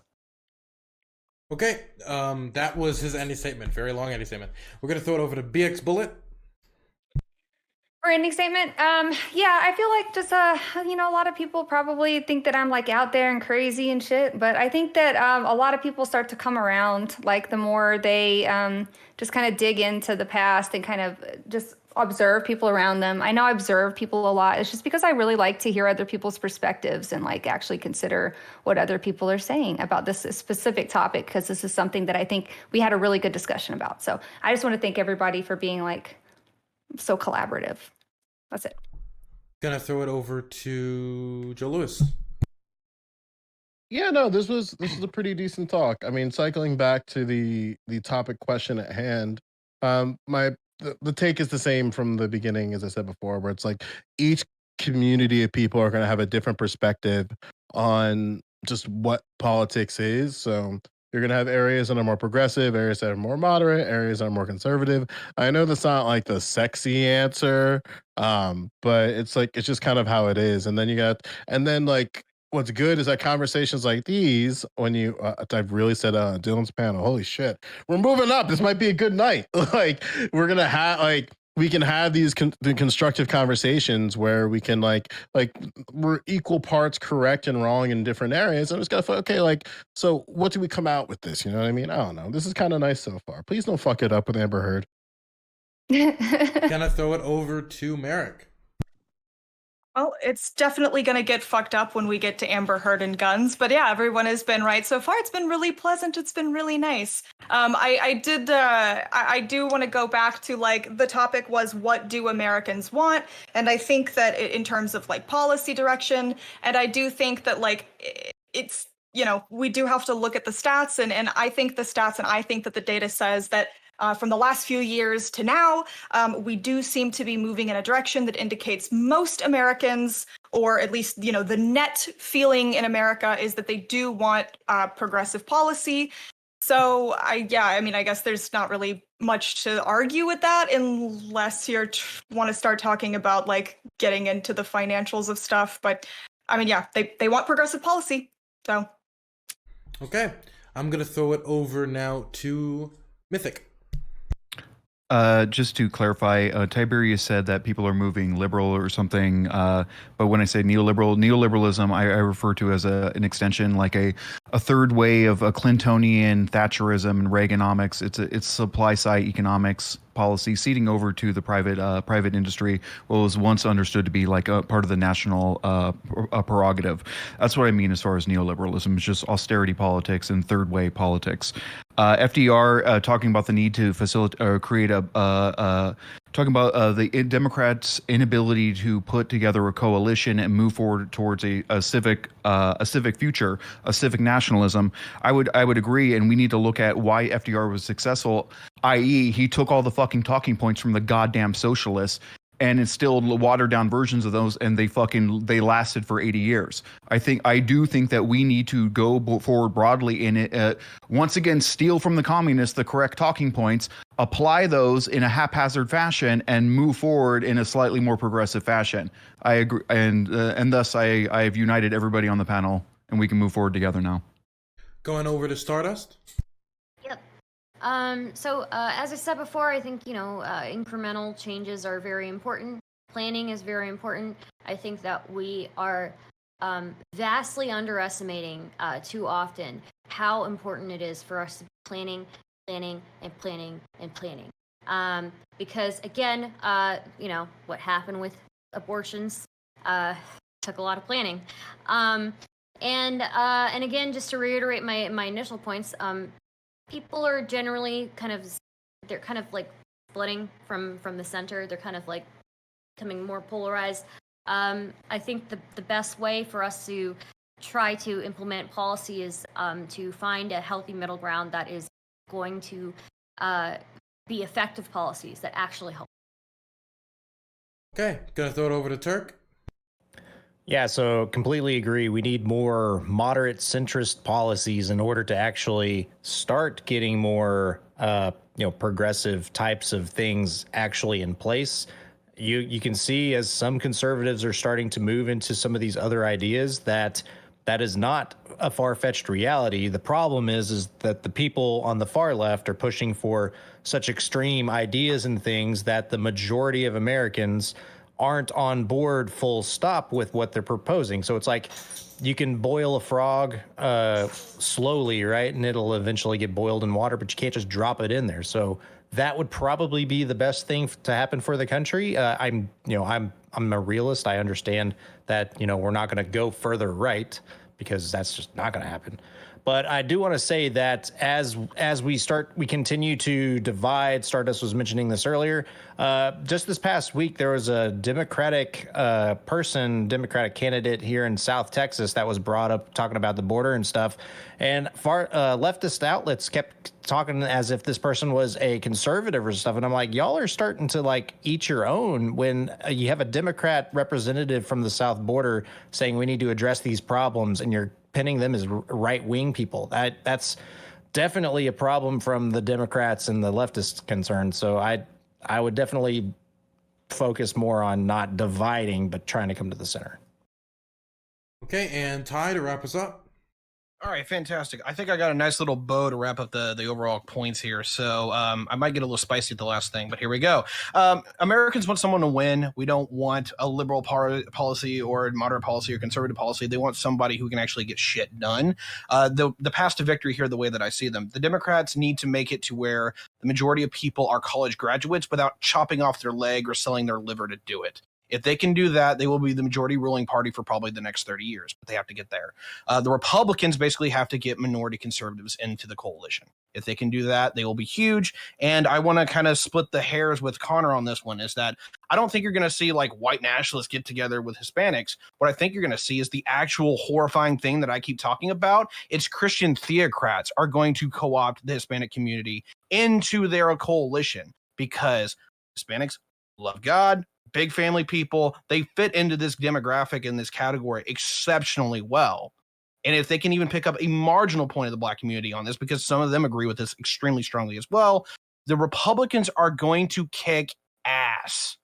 So can they do that? I don't know. But here's a data trend that I want to throw at you to close this out. First generation Hispanics do absolutely go for Democrats. Not hard to believe that the people who welcome you and you vote for. Second generations actually split hairs. They go about 50-50, but third generations, and this is what we saw in Texas should have been blue in 2020. It's not, because third generation Hispanics are now swinging Republican because they see themselves as white.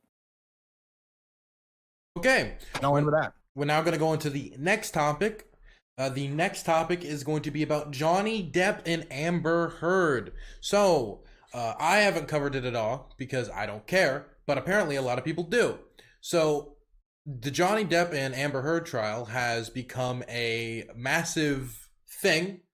Tons of news outlets are covering it, magazines, political commentators, drama people, Twitch streamers too, it seems. And a lot of people are asking, what will be the effects of making this, what is in a lot of ways, a domestic abuse case, be into a public spectacle like it has become? I'm going to start with Joe Lewis because I'm interested in what he has to say.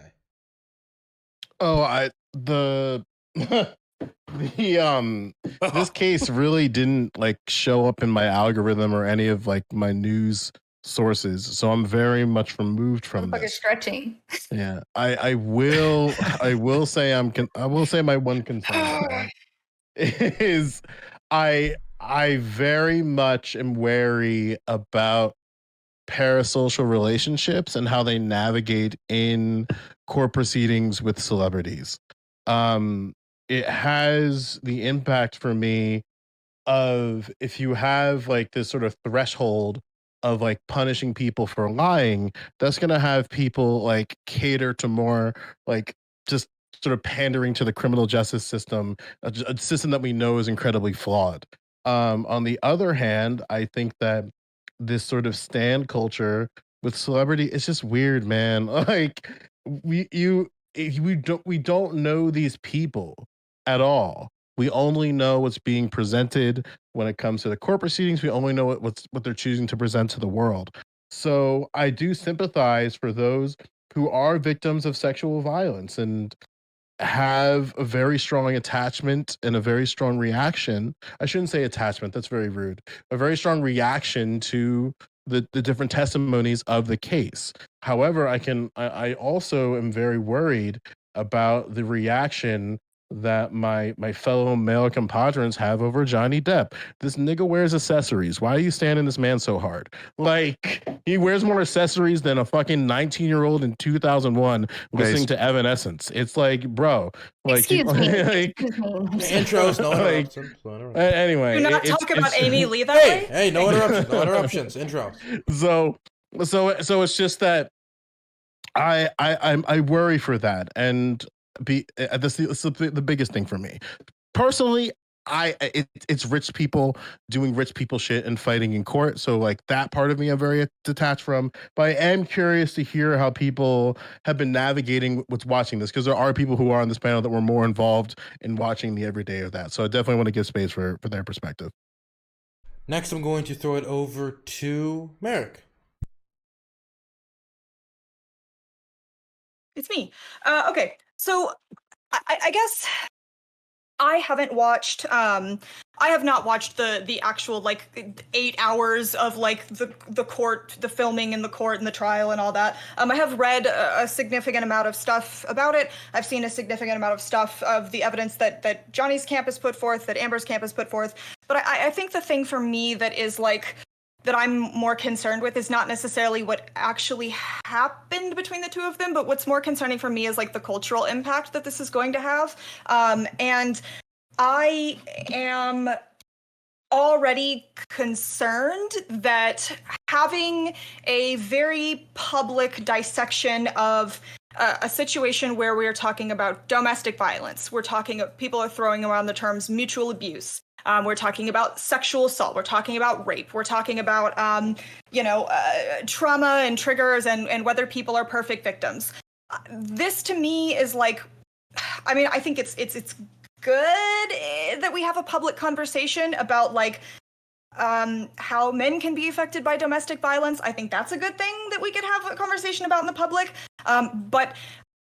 And I guess it's also a good thing that we can talk about like narrative control and information control, because it does seem like it's very difficult to suss out like what is actually true in the situations that are happening, because both of their teams say very, very, very different things about all these situations that we talk about. I do think that it's good that we have conversations about domestic violence, but I am also concerned about a bunch of like armchair psychologists and like people who are like, oh, let me break down this body language for you, and you're like, stop, do not do that.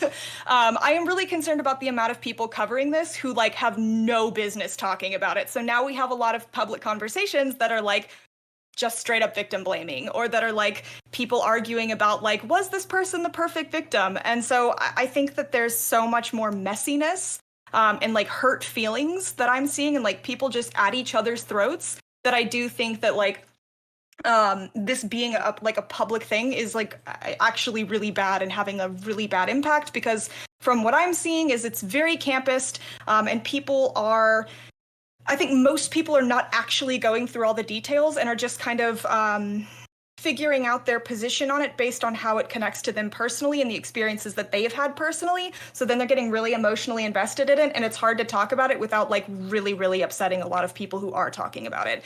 And I think the whole thing sucks, and I don't like it, and that's all I have to say.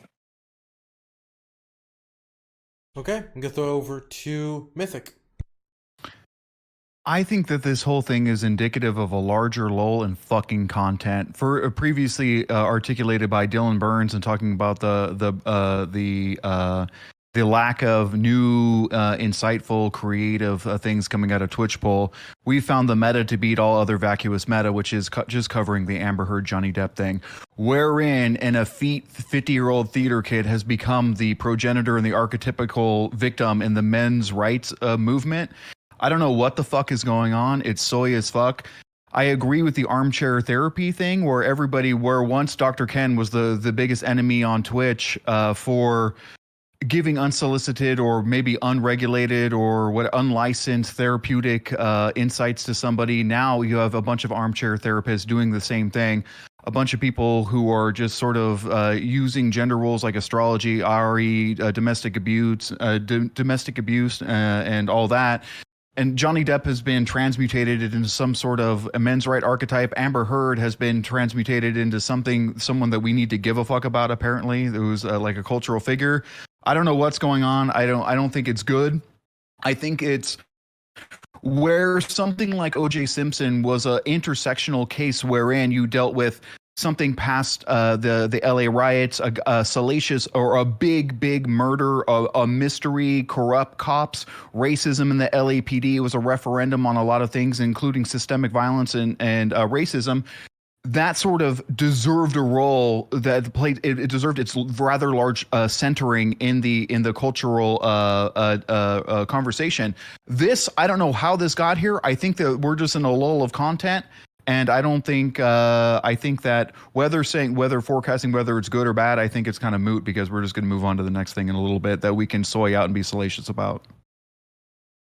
Okay, I'm gonna throw it over to Stardust. Okay.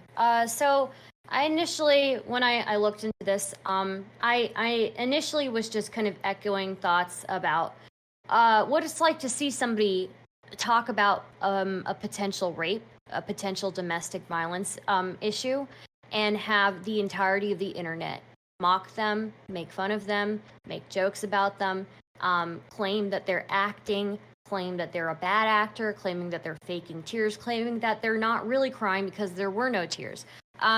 So just by like voicing that opinion, I have gotten more heat from that opinion than I have for like my takes on like Kyle of Rittenhouse. You know, like I've gotten more heat for that than a lot of other political takes I've had. And so I ended up actually like watching everything, albeit like on like 2x speed, but just to catch up. But I started watching everything, and then I started going line by line in certain things. And you know, regardless of who's at fault here, I think there is a real issue in the way that I've seen kind of things regress in the public in how we talk about potential rape and potential abuse, right? I just don't like that all these people are coming out of the woodworks to hyper-analyze her body language, to hyper-analyze that she might be acting, or whether she's crying the right way, or whether the abuse that she suffered is bad enough. You know, I think it's kind of bullshit. I think it's really kind of like that's the kind of language that makes people afraid to come forward about abuse. When you're talking about like whether somebody was hurt enough for you to call it abuse. So that's been kind of very worrying to me. And even people saying that like the rape story was fake. I don't think that there's enough knowledge out there it's for us to be making that kind of claim. It's just if it's real, if all of these allegations are real, this is the cruelest thing like we've done on the internet to somebody who is coming forward about what would be one of the most humiliating experiences of their life. So I mean that's how I feel about this. It feels like the pendulum has kind of swung back from the Me Too movement, and now everybody kind of eviscerating this person online, and it reminds me a lot of like other women in media that we've get eviscerated online, like Monica Lewinsky, other people like that, you know. So yeah, those are my thoughts on it. Okay, I'm gonna throw it over to Turk. Yeah, so obviously I don't follow this kind of stuff because of what I do for a living and the realm I'm in, so I don't follow it. But I definitely vibe with a lot of what Mythic said. This is a private matter between two people that are going to court to settle a defamation thing. I mean, I understand where Stardust is coming out, and there's details of these cases that need to be highlighted and talked about and stuff, but it's like, had it been any two other people, no one would really care. It would not be news by any stretch, and people would not be covering it on social media. It's only important because Johnny Depp's been in a lot of movies we saw growing up, and, you know, Amber Heard was probably hot. We didn't like Aquaman. It wasn't that great of a movie. So it's like, you know, from a court proceeding, I'd be interested in talking about some of that stuff, but you know, we can watch court TV anywhere. We can watch drama TMZ on, you know, the 6 o'clock news. So that's where I'm at. Okay, I'm gonna throw it over to Ty. Yeah, I'm gonna be honest straight out of the gate that I know pretty much nothing regarding any of this. And I'll bring this back around because I'll bring it full circle for you. Number one, I'm busy. I'm working like 48 hours a week. You know, I'm a single income household, and I just got to my friend Connor's video that he made 4 months ago. Yeah, I just finally got to that. I don't know where you all get time for this shit, but even if you did, I'm sure there's some level of social issues that we can bring out of this case that we can talk about. Apparently, you guys are saying that there's rape involved or possible rape. You know, very serious issue. But the other side of this is that I look at most of the drama, not only just in the regards of how we look at Hollywood, but also particularly what we look at here on Twitch Politics as the American gladiatorial games. Why do you people find this shit entertaining? What the fuck is actually wrong with you? I really have to ask the audience that because I don't understand this. Like, you could be on this panel. You could be engaging with us. You can be in chat doing other things. You could actually be, politically campaigning to get the things you want. This is what you do with your fucking time? Are you kidding me? Are you fucking kidding me? I'll end with that. Okay. Now I think everybody but BX and Connor have gone, right? Okay, so BX? Wow, how do I follow that one? So kind of, I feel the same. Like I have not been watching this like at all. Since I was a kid, I would kind of see my friends obsessing over celebrities, and it's just not something that I never understood it. I always kind of wondered why people obsess like that, and you know, because these people, you don't know them. Like Joe was saying, you know, it's parasocial. They have no influence on your life. The outcome of this has no influence on your life. And I just couldn't understand why people would get so obsessed, like the royal wedding and just, you know, stuff like that, these group phenomenons. And like how celebrities are just revered as icons and like gods, basically, right? Whereas someone like an ER doctor is not revered in the public in the same way. And they're definitely paid less. And it's actually interesting because there's a psychological phenomenon called celebrity worship syndrome that at first they thought people who stand celebrities really hard were more likely to have certain mental illnesses. And then the Beatles kind of came along, right? And everyone was just, you saw this like group of kids freaking out, right? They started to rethink and look deeper, and they kind of reversed this to say that these kind of parasocial phenomenons occur naturally and cause people to go crazy, like, you know, and get obsessed with stuff. And there's actually like a sociobiological explanation for it, but I'll spare you that explanation. Basically like herd mentality stuff, right? But I guess I would ask the people who are so obsessed with this, you know, like, would you have been as interested in it if it weren't literally everywhere? Like if you had just seen one little snippet and read the article and been like, oh, and then never seen it again. You know, or does it have something to do with how bombarded we've been with it? How it seems to be everywhere. You just can't escape it. Even if you weren't paying attention to it, you know that it's happening, right?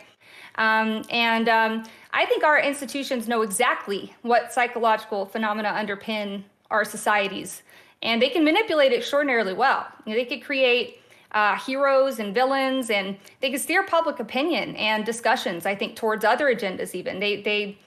They can use things like this to, you know, guide us in a direction that they want us to have a discussion about, right?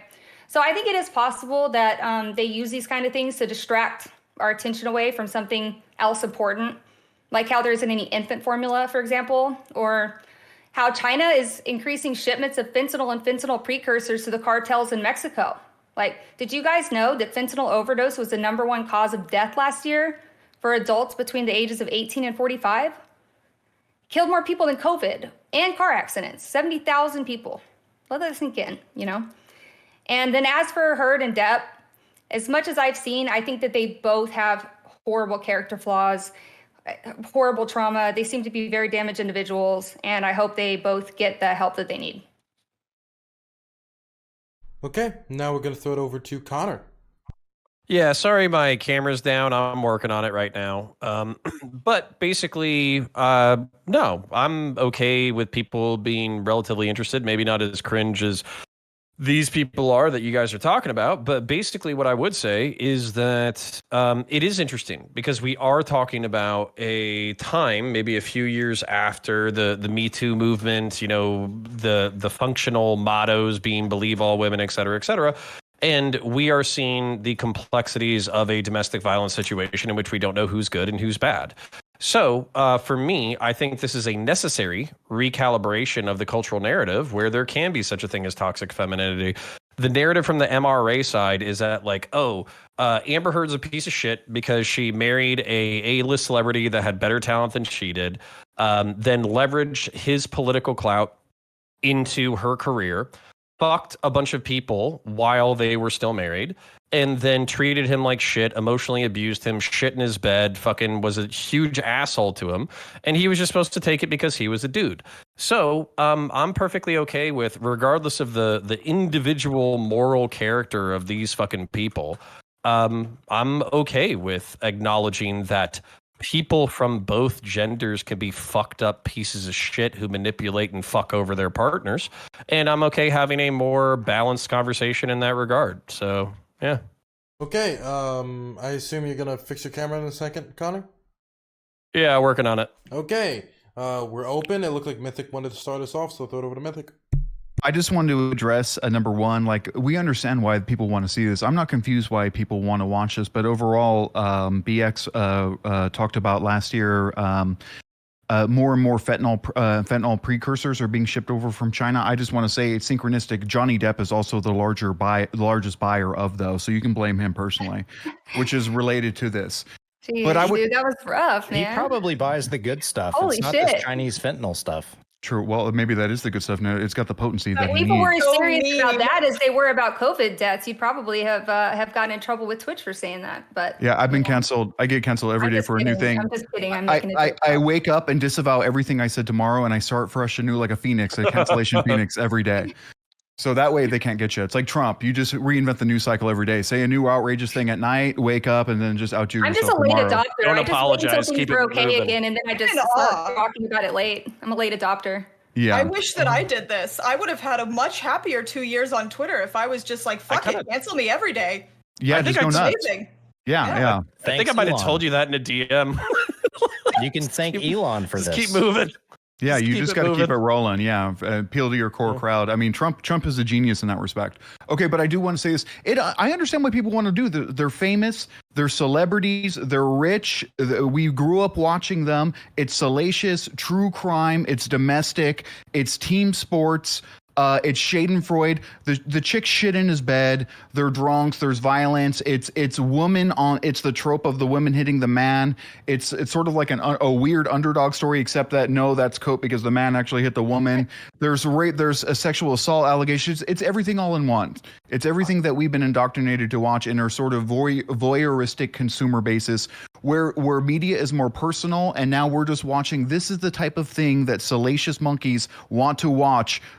Referring to all of us with their other hominids, and the best co-watching experience is on Twitch, where we get to watch someone like a streamer who's very good at reacting to things comedically. They're the perfect watch partner for this. So I could see why this is the meta on Twitch. It's everything that lights up all the different parts of our fucking monkey brain. Yep. So herd I'm mentality. offended.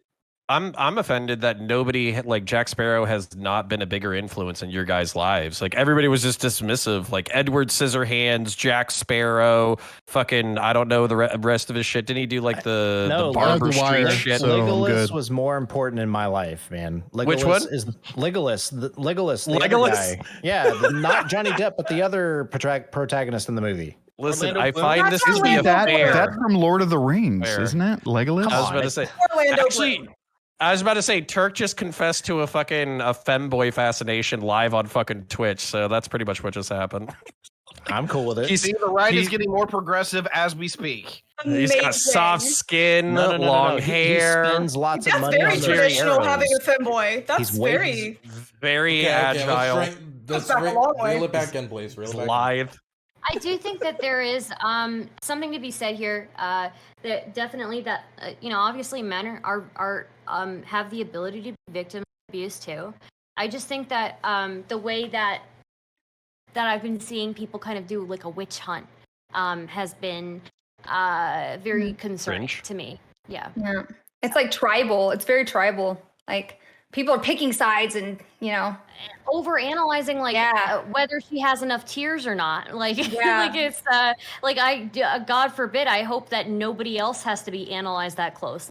I mean, they were doing that in the Rittenhouse trial too. Like at one point, they were trying to they screenshotted this juror's handwriting and they tried to like deduce her personality based on her handwriting. Like it was. I was telling people, if you absurd. think it was cringe, to look at Rittenhouse and say he's fake crying, it's definitely cringe to look at like this woman and say she's fake crying. I think it's the same amount of cringe. To double down on what Merrick said, I have heard histrionic personality disorder 5 times this week, and it's the only time I've ever heard that term. So there is a lot of armchair therapizing going on. I like diagnosing and stuff. Sorry. And there's also just like the concern of like, listen, Kevin Samuels is dead, and I don't need members of the dusty black male diaspora to be commenting about this case, because holy fuck, because they were doing it too, and it's like, aren't you niggas still like propping up Kevin Samuels and bringing him all the way to Saturn so that he can and it's just crazy to me. Like, and maybe this is a knock on Star, where it's like, I don't know, like people gotta just chill. And it's like, it's gonna be okay. Like the case is gonna come and go, and then it's gonna be the next thing. And Joe, go for it. Did you bring enough N-words for the rest of the class? Yeah, I'm like, am I gonna have a Twitch channel when this is done? Is this even TOS? It's okay, I'm black, I can say. Are you handing out the cards? The big, I guess like one of the things that does, like, I guess within the topic concern me is I mentioned about like the stand culture, but the idea that that people can decide, like, how do I say this? Like when people decide who lie about violence and who should be punished for, like, and they should be punished for that, you get like these weird, like frivolous claim parts in legislation of like, there's like a different threshold for like what a lie is and what isn't. And that's just something that like is not good from like a socio-legal standpoint. And then there's like a renewal, and I mentioned this before, there's like a renewal to like the criminal justice system of saying that like, yeah, like if this happens, like we need to make sure they get hit with the book because this should never happen to anybody. And it's like, it's just really bizarre to me, because even people, in the very few people who I've seen on like within my like sphere of Twitter and stuff like that talk about it, is just that like there's like just supporting things that I know they wouldn't if the circumstances were different. So there is a social legal concern there, at least. Sorry, that was a little long-winded. No, I was going to say that, like, kind of something that you kind of said was that, watching these trials, and it's almost like everybody in the country is part of the jury, right? So that once they're done with that, they're going to have to live under that shadow forever. But it's also kind of a double-edged sword, because we should be able to kind of see court proceedings. But this is a civil matter, so I think that's a little bit different than most of the true crime. Most of the other stuff we watch is, a criminal case. And this is so private that I think that's what's drawing more people to it, But either way, both of their lives are going to be like shit for a while, right? I don't know. I think Johnny, at least from the public perception, is doing okay. And this is actually kind of, a lot of people have speculated on whether or not that was the whole point, was just to basically give himself a rhetorical edge when he's negotiating with Hollywood producers and saying, hey, listen, I aired all my dirty laundry out in public, was kind of determined that while there was a lot of crazy shit going on, basically I tried my best, this, that, the other, can I please have some fucking jobs now? And I think that there are going to be people who are going to see him as relatively vindicated, and they are going to give him work. So whether or not you think this is like a stunt or just rhetoric or whatever, I think that's the real point of the trial from Johnny Depp's perspective is, fuck it, I'm already fucked anyways. I might as well just throw it all on the table, and that's exactly what happened. It's a PR stunt for sure. Yeah, I agree with that. He definitely already had a reputation for showing up late, not having lines memorized. So he kind of already was making a reputation for himself as being somebody who's unprofessional in that field, and he was having trouble getting jobs before that op-ed came out. Time theft is based. But who's more unprofessional, him not memorizing lines and stuff, or the guy that shot that one person on the set of rust. Alec Baldwin. Alec Baldwin. At least he was in. That's a debate. That is a I mean, debate. What is listen. more unprofessional? What is more unprofessional? A guy showing up 8 hours late and not memorizing their lines, or a guy shooting somebody? I was about to say, Well, I think one is more chronically unprofessional, and one is more And it was a woman. It was a woman he shot too. That's true. That makes it racist. That's kind of Salacious. a Like, That was a hate crime. I don't know. I mean, like his bridge is burned with Disney, but I hear Vin Diesel like was overweight when they started shooting Fast X. Jesus, excuse me. How dare I? So maybe the Fast and Furious franchise needs a villain who's from another planet that races cars and shit. That might be right up Johnny's lane. But he's like 58, so he's got to fucking get that going, or get whatever it is they're shoving up Tom Cruise's ass to keep him looking 40. So. okay, so question for the panel. money. It's money. You think Yeah. Johnny Depp needs to join Scientology? Okay, so He might already actually- be there. He might already be there. I don't know. It would be entertaining for sure. I have a question before I forget it. Okay, so would you rather, like, imagine yourself to be a professional director?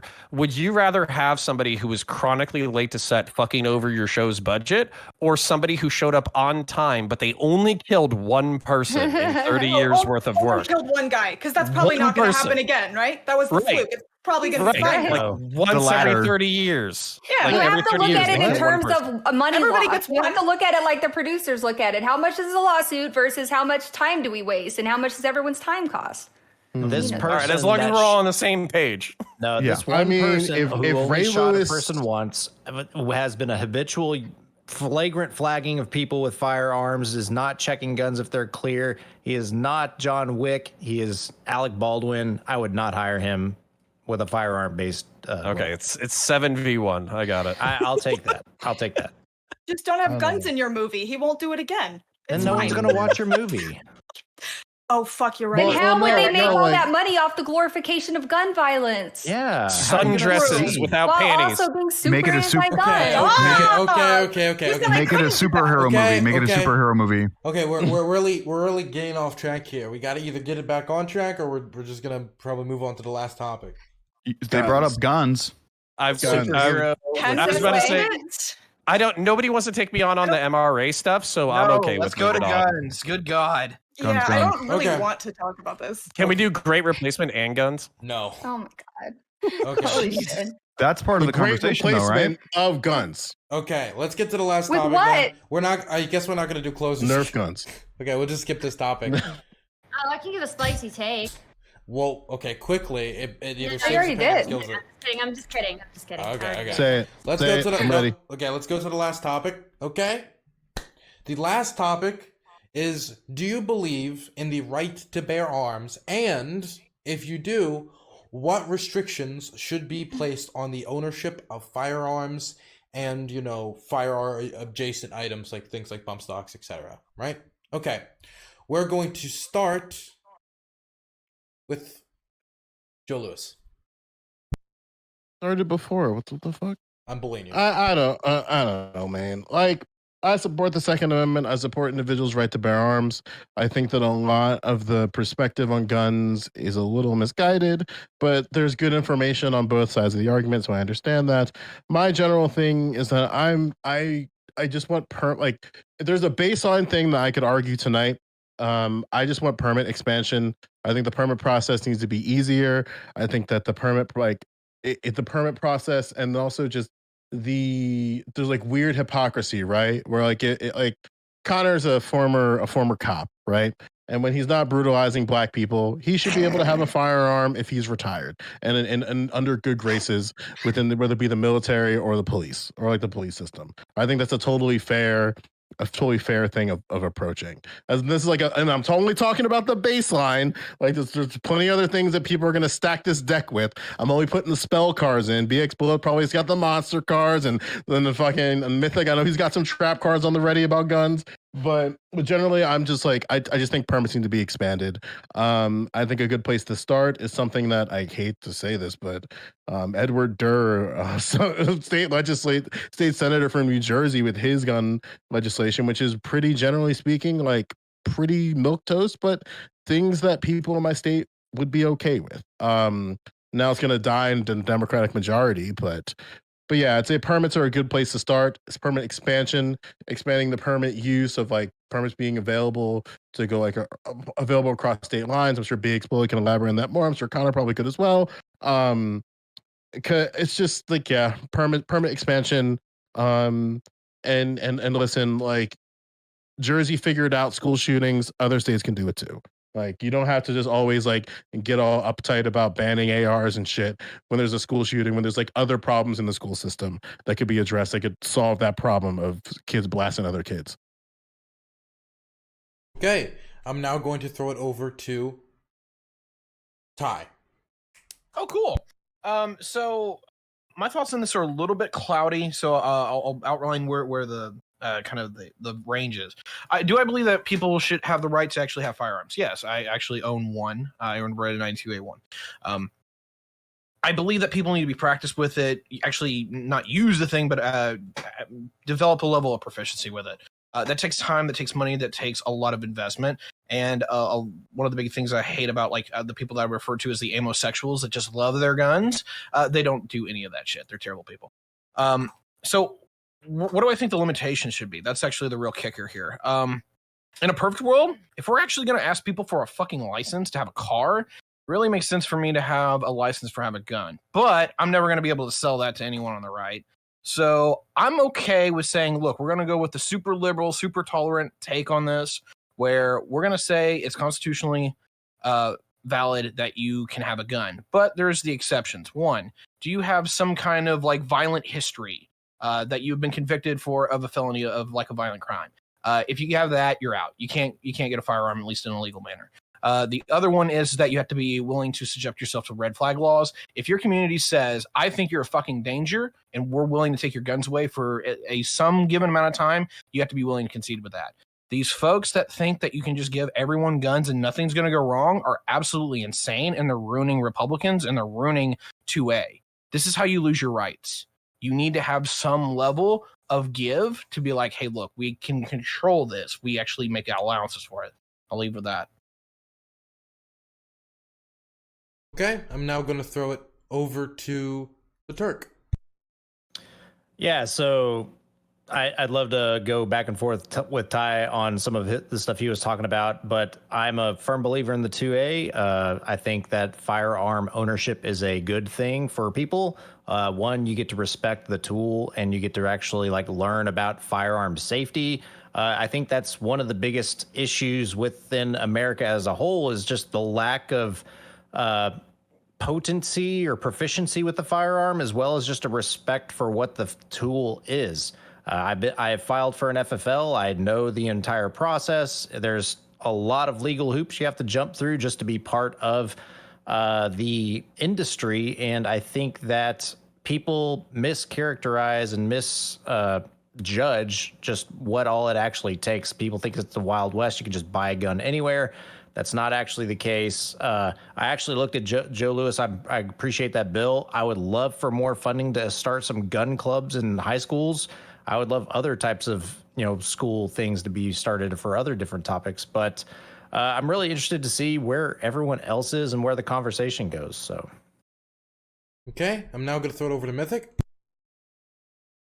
Okay. As a communist, Karl Marx said, under no pretext should arms and ammunition be surrendered. Any attempt to disarm their workers must be frustrated by force if necessary. The problem is there's barely any fucking workers in America. It's a problem. We have a precariousness to our economic underlying situation, which is probably actually responsible for most of the gun crime that we're encountering. It's people who are isolated and atomized by the worst externalities of capitalism, who are adopting palinogenic, white supremacist, white identitarian myths as a coping mechanism or whatever. They're getting blackpilled economically, and they're acting out in weird ways because they're unfuckable and unlovable. There's a lot of things we can do for that. I think that collectively, you may pitch me a perfect utopia where guns do not exist. That is not America. The toothpaste is out of the tube, and the mechanisms you would now use to restrain them electorally are perverse and would probably cause the people who forward them short-term, short-sighted electoral losses, making them sort of hands-off by both parties, and that's why guns are bipartisan in America. There's not much we can do about them. I think there's broad support for shoring up the sort of nationalized universal background checks I think that there's something you can do in the state by state, the encoding of certain crimes, which we would recognize to cancel your right or your ability to own a gun. Shoring up those codes to coincide with the federal background check, I think would shore up some stuff. And other than that, seeking a widespread universalized healthcare wherein we can identify and help out people who are lone wolfing, for lack of a better term, or susceptible to those sort of violent ideations. We can give them the help they need before it becomes an issue, and stop, pinning the blame on the murder dildos themselves. Okay, now I'm going to throw it over to Merrick. Yeah, I think people should be able to have guns. I have some guns. I'm, part of the SRA. I think that even if you didn't want people to have guns, good fucking luck with that. We know ghost guns are a thing. We know people can 3D print them. We know that there's more guns in this country than there are people. Honestly, good fucking luck. And it's just like they're too wildly popular. So I think that there's like a lot of bad arguments against like getting rid of them. I do think a lot of gun control is written by people. It does seem like sometimes it's written by people who don't quite understand what they're talking about. That's a little bit frustrating. I think if I was going to be interested in something like gun control, I would be interested in things like, hey, how come every time there's an insane mass shooting, we get to read articles about how, actually the FBI looked into him a year ago and they determined he was fine. Like, I don't want to hear shit like that anymore. So if we're going to have a conversation about gun control, I think it should be like, let's talk about like red flag laws, or like, let's talk about mental health stuff, because it seems like that's a really, really big contributing factor.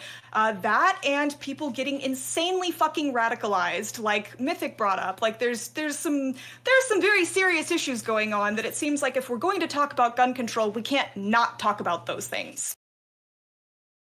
Okay, now I'm going to throw it over to Connor. I like the Swiss model. Mandatory training, state-issued assault rifles, state-issued goth girlfriends or boyfriends. Okay. I was told they, them, pussy hit different, though. So I don't know how you include that. BX?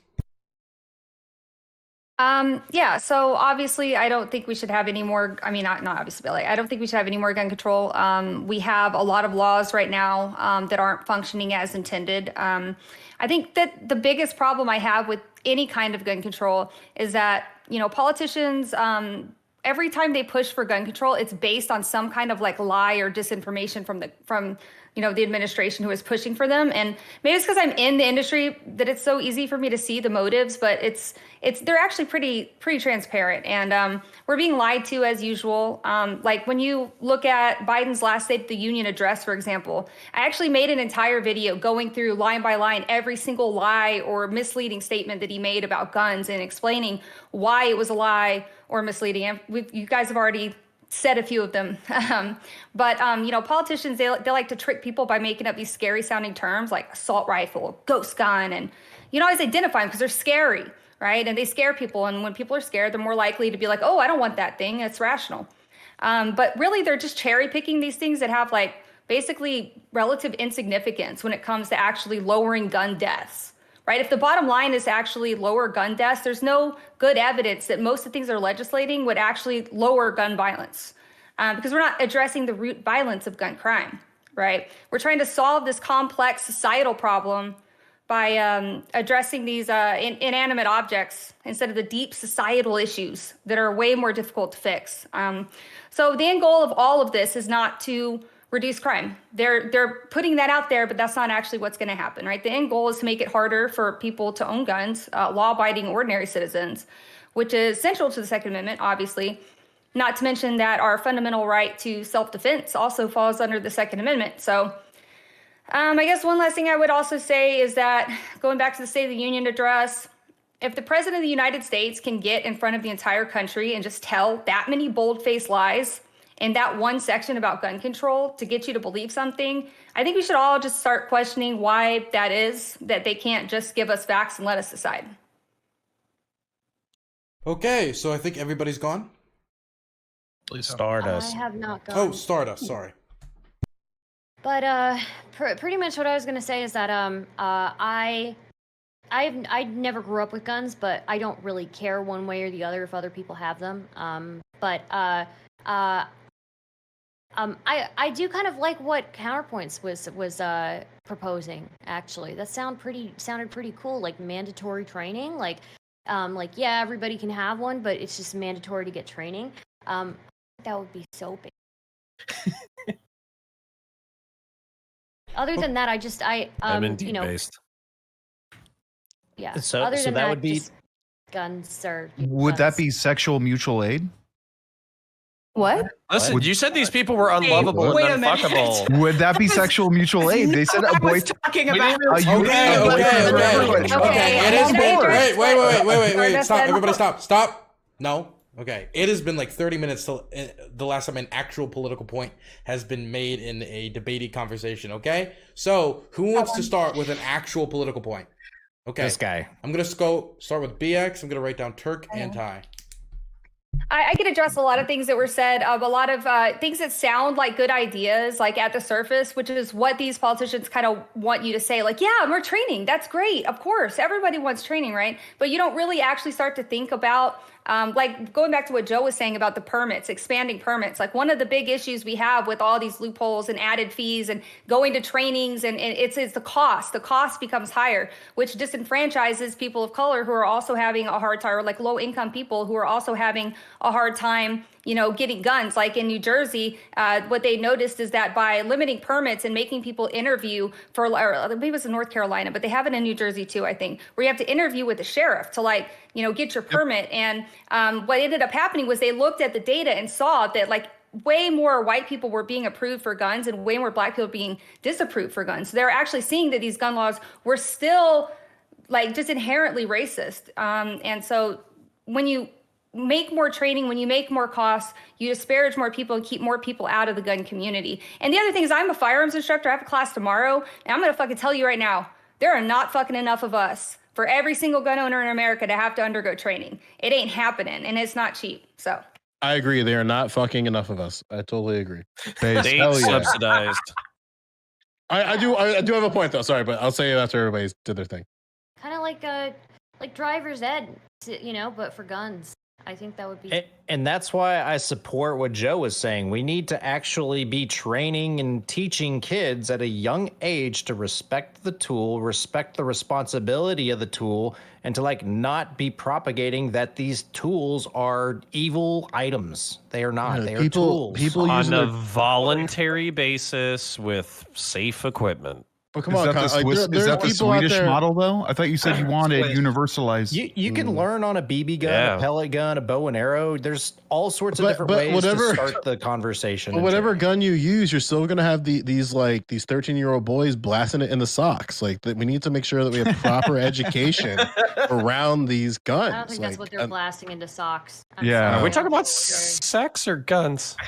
Same thing. guns, I They're swear. so closely That's the linked. other half of Connor's proposal. Okay, that's Yeah. the yeah, other half but of the you're bargain. misunderstanding the Swiss. You know, it's not just like everybody gets a gun. Like the government has a lot of discretion over the use of those guns. So like, there's a lot of actual misconceptions Can I- about Swiss gun laws. Maybe they And should. that Can I ammo. not? They're there mean- so that you Am- can defend the country, not so that you can defend yourself, not so you can go out and plink, just to Can- defend the country. It's a part Yeah, of can I compulsory not military be- service, Same too, with right? driving. It's something in history. Wait. Okay, multiple people talking at the same time. I'm gonna go to Stardust. Wait, no, Turk was on the list, so I gotta throw it to Turk and Ty. Yeah. Yeah, because I have an actual political thing we can actually probably have a compromise. So American Mythic both said that we have a problem when it comes to reporting crimes at a national level.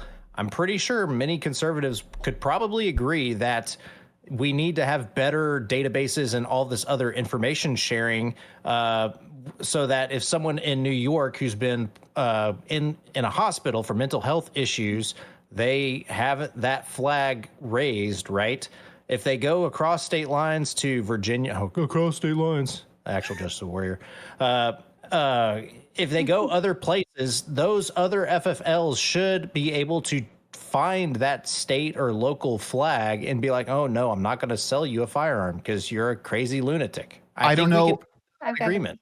I don't know. That made me nervous when you talked specifically. You jumped to whether they've sought mental health treatment before. I That's would. part of the No, the form. oof. I don't love that aspect of it because then we have to get into a big conversation about what items should be considered because there are a lot of people who seek treatment for like minor temporary depressions and stuff like that. Anxiety, depression. Yeah, then it's the it same falls- thing. Also, then there's it not falls enough at the people to discretion of actually the assess all FFL. those people, and it's Right. expensive. It's the same thing. Plus, it's a When? slippery slope of like, well, I had depression when like my friend died a few years ago. Are they going to be able to see in a database like all my medications I've ever like? How are they going to get that without? I mean, there's just no practical way to have a database of like, you know, who's mentally ill or who sought treatment. But now if you were institutionalized, like against your Like will, this person that against your will, performed like this I action. understand that. We just have to be careful about databases that are very broad and not transparent. Because, for And- example, the FBI has. Sorry, I'll stop No, talking. go ahead. Sorry. No. And I think I think previous violent crimes, i.e., domestic situations, are probably a better. Those are already predictor. done. Those Yeah. are a couple of you guys said that. You're saying domestic violence or violent crime. That's already, you can't have a gun if you're a domestic abuser, right? Right, But the FBI has a database now with no transparency. Remember after 9/11 where people would just like kids would be on the no-fly list and people were like, how are we getting on these watch lists? Because the FBI would be like, well, we can't disclose that because it's a national security concern. Well, then, you know, there's absolutely no way to govern that, right? So they could just come and take them with no due process and say, you're on a watch list with no explanation, which is why the FBI has so much problems keeping terrorists from actually getting guns because they can't even keep them on the watch list because it's just arbitrary. So there's really just no mechanism to do the kinds of things that some of y'all are saying, even though I agree theoretically, you know. Well, I mean, you'd probably There has to I have support. a question. There has to be a better way to share information across state legal authorities in order to fulfill the other parts of the NICS background check. Because you go to and file your form, you check boxes, and if you lie on the form, there's no way to get no past check, yeah. that they're going to get through. So it's like there has to be better But there are communication. also other, Wait, you hey know, guys, things quick that are in question. place that don't happen now. Like the Navy, for example, didn't prevent that mass shooting from occurring at the church because they didn't communicate it. Yeah, go ahead, Yes, Mark. we need better What- communication. hold on, the boyfriend law, right? Isn't there I was wondering about that because I thought that if you I thought that there was a loophole with that where it was like about marital status, right? Like, don't you have to be actually married to someone and convicted of domestic violence for that to apply to you, or does it apply to So- like boyfriends as well? So if you are the subject of a restraining order, so like if you have a restraining order against your abusive boyfriend, he cannot have a gun either. So it also applies Okay. to restraining orders. Yeah. Okay. I thought there was a marital law. There, I'm there sorry, thank you. there actually used to be a loophole. Like they've been working hard to close those because of that problem, you know? Okay, Because okay. if they're not on there for like domestic abuse, because not family violence. Yeah, I know what you mean. Okay, cool. Yeah. Thank you. Sorry. So I was gonna say it's kind of like if somebody gets, you know, drunk and drives, right? Sorry, you know what? I'll just let Connor counter. No. I wasn't trying to interrupt you. Please go. Well, I was just Don't let saying, me like, talk over a woman of color. Jesus. yeah, if somebody gets like a DUI, you know, like we kind of consider whether they should be able to drive, things like that. If they get too many, you know, they get their license taken away. So, I guess, like, I don't see why a licensing would be a bad idea, especially if like someone's like frequently like doing hazardous things. And not unlike I- that, we can't legislate against someone hopping into a car and driving it into a crowd anyways, just like we can't stop someone from picking up a firearm that was legally purchased by someone else and doing a mass shooting event. And I, You So don't it's have to have a why- license to do that either. But we can. That's the point. We need to deal with the underlying issue, which is the causation of this stuff, not the Getting rid of tools cars. of Can the I- thing itself. Yeah. Yeah, can I give inner-city you a violence and drug non-meme war. worldview? Okay, yeah. Can I highlight a non-meme worldview, and y'all can try to take that apart? So the Second Amendment basically states that the right of the people to keep and bear arms shall not be infringed, meaning that there's some level of individual entitlement to firearms, meaning that you're not going to be able to hide it behind a license for everything. Okay, so you can't just like impose European-style blanket licensing for every kind of firearm, but you could potentially. I know this is my pro-gun machine gun and vending machine. People are going to hate me for this. You could have classifications of firearms. So, for instance, everybody can get lever action, pump action, bolt action, revolver, semi-automatic pistol with 10 rounds, et cetera, as with the current standards right now, where you just walk into the FFL, you pass a 3-day background check or whatever, you walk out with the gun a few days later, and as long as you pass the FBI background check, you do. But for the higher tier shit, assault rifles, what you could do these different classes or whatever. I think that it would be cool to have state optional at the high school level firearms education classes where you could either opt out completely based off of a conscientious objector status. You could take a safety class that was literally just like, hey, if you're a kid and you bump into a gun and you don't want to fuck with guns, here's what you do. You contact an adult. You make sure that people don't touch the trigger. This is how it works. This is how you prevent other kids from. No, that's not it. Hold on. And then, no, I'm literally talking about a gun safety class where kids don't even touch guns. They literally just talk about it. Then if you wanted to do an optional thing, literally like Turk was saying, like a marksman class with BB guns or some shit, basically going over fundamental mechanics and safety, keep your finger straight and off the trigger until it's loaded, treat every weapon as if it were loaded, et cetera, et cetera, et cetera. So the point being that we could promote like a healthier gun culture within the United States of America, and then have that like higher level tier of access once you pass that like licensing. Licensing should be free, and it should be subsidized by the state. And it should come with your choice of either TradCon waifu, TradCon boy toy, or goth girlfriend. You said a lot of things. Stop And me. this Can I Real actually? quick, I have to say, hold on, really quickly, almost last point. This also solves the immigration crisis because we can say you can come to America, but you have to be a TradCon waifu or a goth girlfriend, or you have to be a TradCon boyfriend or a goth boyfriend. I'm sick of memes. saying. Wait, no, I stop. want No more memes. memes. The Oh my memes, God, the come memes on. are banned for the rest of the show. One more meme, you just get kicked. Okay, I'm sick of memes. Okay. Okay, so there's a bunch of people that need to talk. BX, 10-second response, and then I got to get to the people on the list. First of all, the war on drugs would solve both the immigration crisis and the gun violence problem. Second of all, I just have to correct you because with kids, it is stop, don't touch. Leave the area, call an adult. I just want to put that out there. You don't teach them how to use it or triggers. When a kid's stop, don't touch, leave the area, call an adult. Okay, that's it. Okay. Ty has been waiting for a while. Joe has been waiting for a while. Turk, I'll put you on the list. Who else do I need to put on the list? Okay. There you go. Merrick. Okay. Ty. All right. Yeah, appreciate it. Going with what Turk, I know I'm like the more left wing on guns, I guess, because I'm not super a fan of gun control, but it's also like the level that people act like guns are just like these holy ordained things where it's like, motherfucker, what do you not understand about thou shall not be or thou shall not infringe? And I'm sitting here, I'm like, what do you not understand about a well-regulated militia? Like, I think that's in there for a goddamn reason. But anyway, 3 things. One, I absolutely agree with my fellow righties on gun proficiency and gun training. Yes, it's either you are familiar with guns or you know nothing about them. And I think what would actually help tremendously with any gun problem here in the United States is a familiarity with guns for the commonality of the public.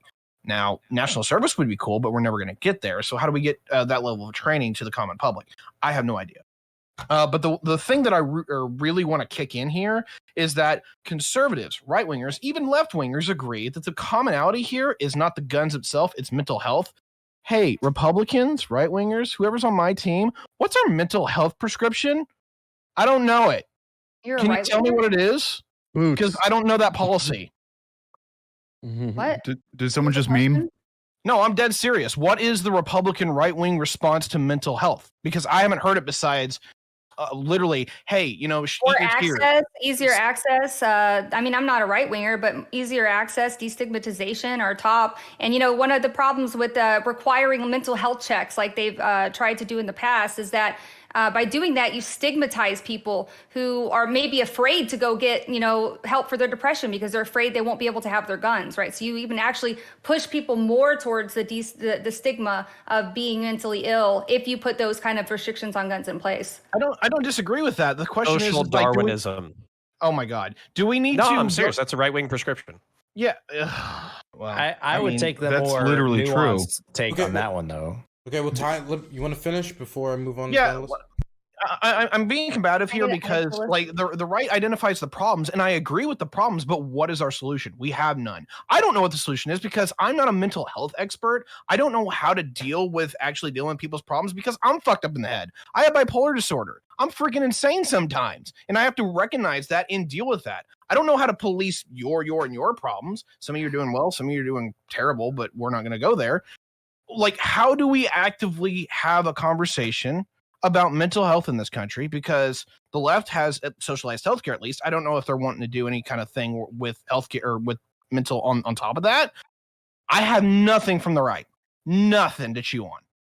Like even Connor, I haven't heard anything from, and Connor's like center left or center right, where me and him Well, trade. for one thing, I mean, I can answer because you're just kind of like going on and on. All right. Okay. You know, you know, gun crime rose and all kind of violent crimes rose during mass deinstitutionalization, where we, closed all of the hospitals and just kicked all the homeless people out onto the streets and said, fend for yourself. And then a lot of them ended up in the, for pay prison system. And, we just ended up in this cycle of, that's where the mental health really started to decline in the country. But, I mean, I really am all for like mental health. I think that's the root of a lot of the problems. But one problem I have is a lot of you are harping on training, but I don't think you realize like that gun accidents by people who just accidentally shoot somebody are low compared to violent gun crime. So again, you're going after the low hanging fruit. Like, oh, let's get all these good people more training. Oh, let's get, let's ban this scary thing that's called a ghost gun. I don't know what that is. Let's ban it. Instead of actually saying, okay, what's causing the biggest amount of crime, which is drugs, gang, and even cartel. All of that stuff counts towards our country's gun crime, and all of those are way bigger than, accidents. Accidents are pretty rare, Well, correct me if I'm wrong, but the number one death because of guns is suicide. That won't be prevented by training. Yes, that is correct. It's kind of been like even between like over the last few years, but over the last couple of years, it increased because of the pandemic. Yeah. Okay. Yeah. So I can definitely go with the fact that like ending the drug war 1000%. And I'm also a righty that agrees with that, because that's going to really hurt on violent crime, because it's that's just a money source that's gone.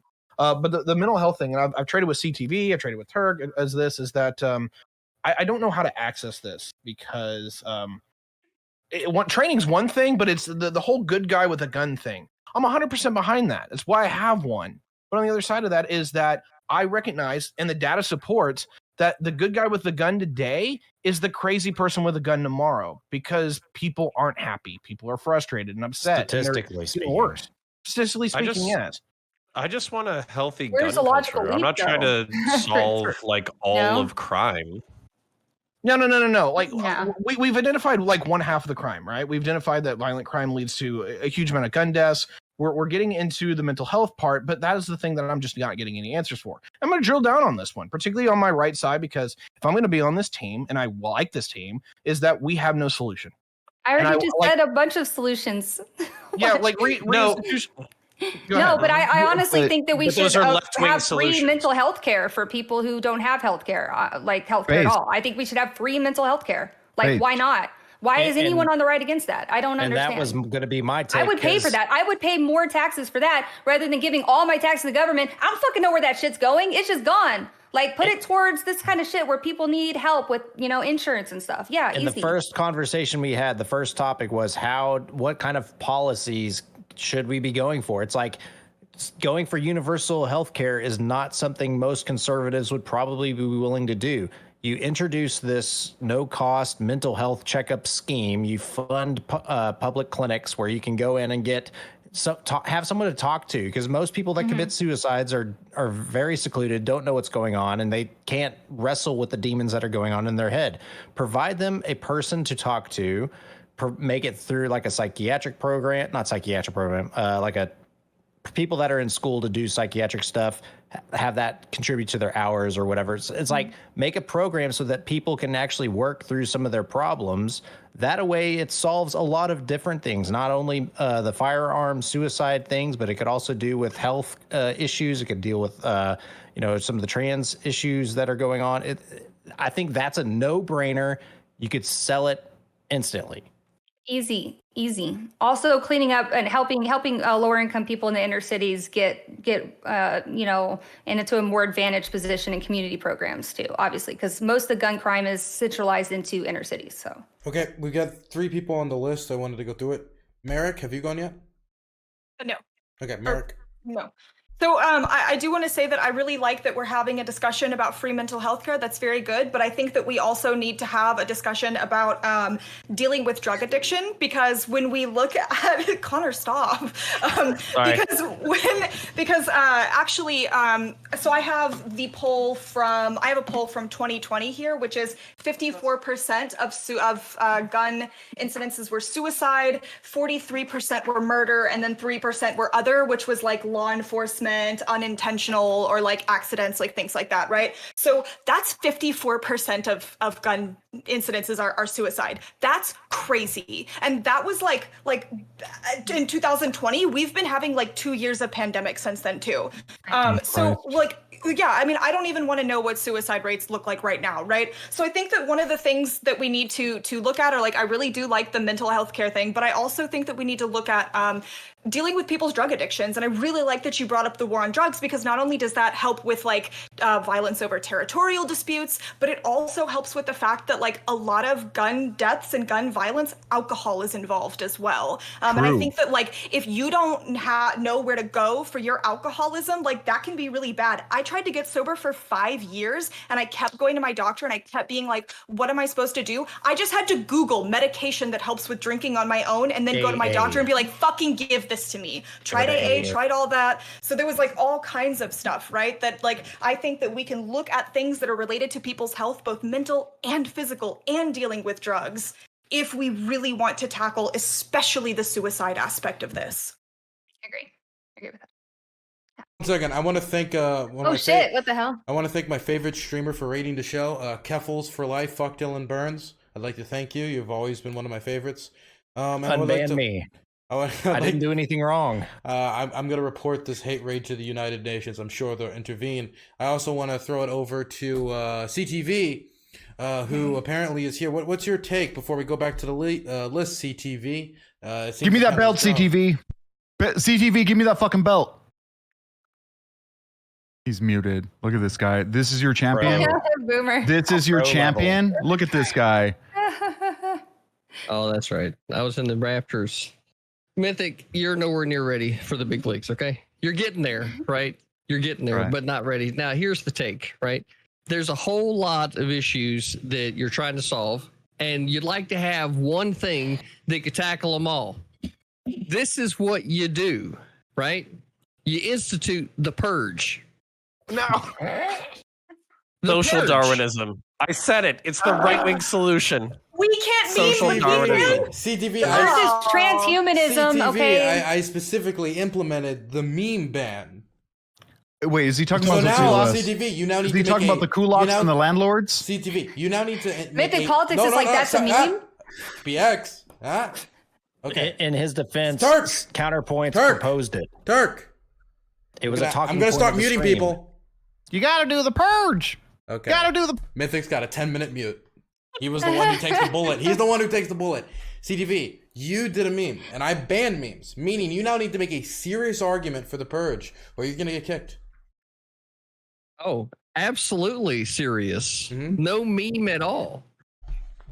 Because one, you want people that are on the verge of committing suicide, right, to kind of hold on a little bit longer. Well, if they've got a way to be able to vent some aggression, they might stick around at least for that, right? For We're all getting banned. Stop.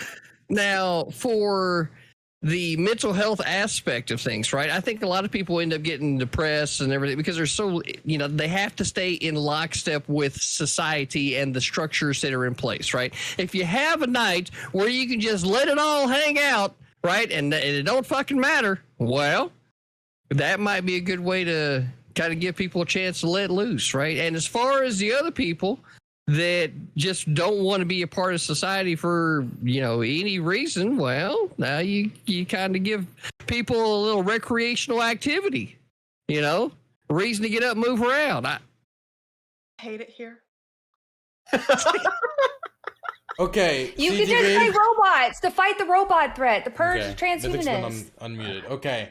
So, is there any more serious arguments that want to be made about gun control now? I mean, I've got a billion, but like... Mythic. Okay, Yeah, we're waiting. Okay, Mythic. Mythic, you're next on the list. I'm in San Antonio under Greg Abbott released legislation that basically did constitutional carry and I think open carry, and you can basically with no licensing, you can just basically gift a gun. No. Oh, don't interrupt.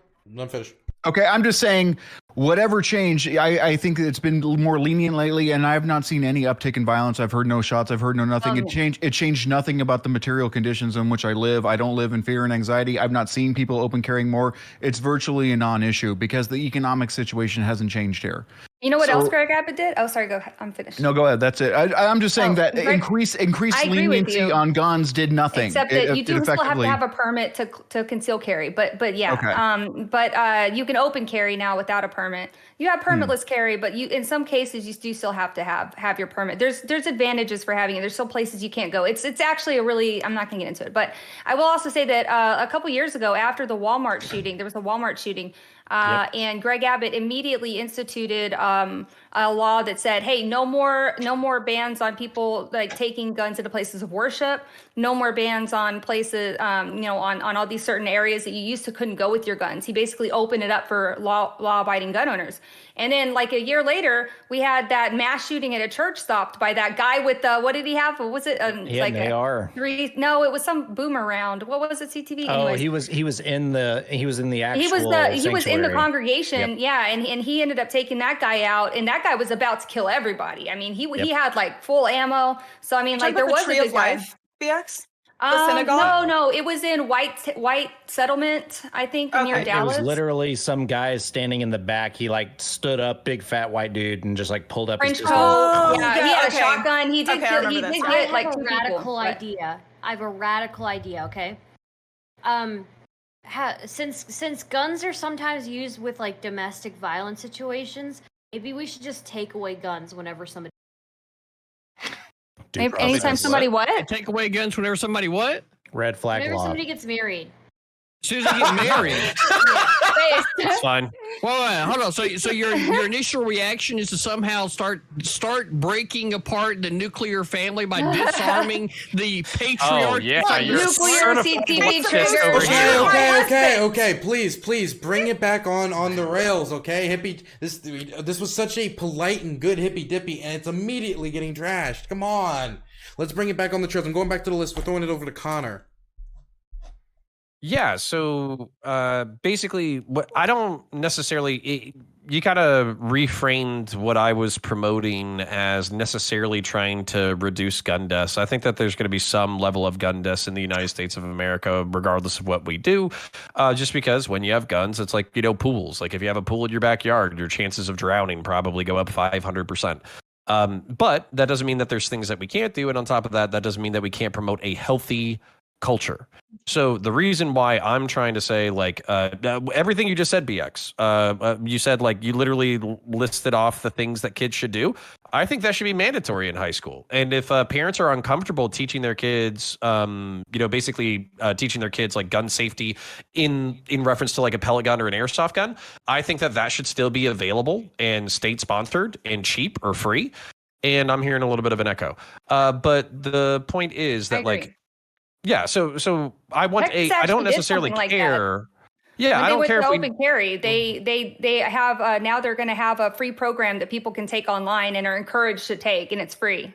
Right, and I was going to say from a utilitarian standpoint, if this reduces gun deaths, awesome. If it doesn't, then it's still better than the culture that we have. And then Tiberius, to answer your question, this is something that right wingers could suggest that I think is good, similar to what Governor Abbott did. Parallel structures. We talk about parallel structures all the time in like anarchist and libertarian circles. I think we need to stop waiting on electoralism to come and save our ass. And we need to start making like public, free, online educational content that makes the world a safer and better place.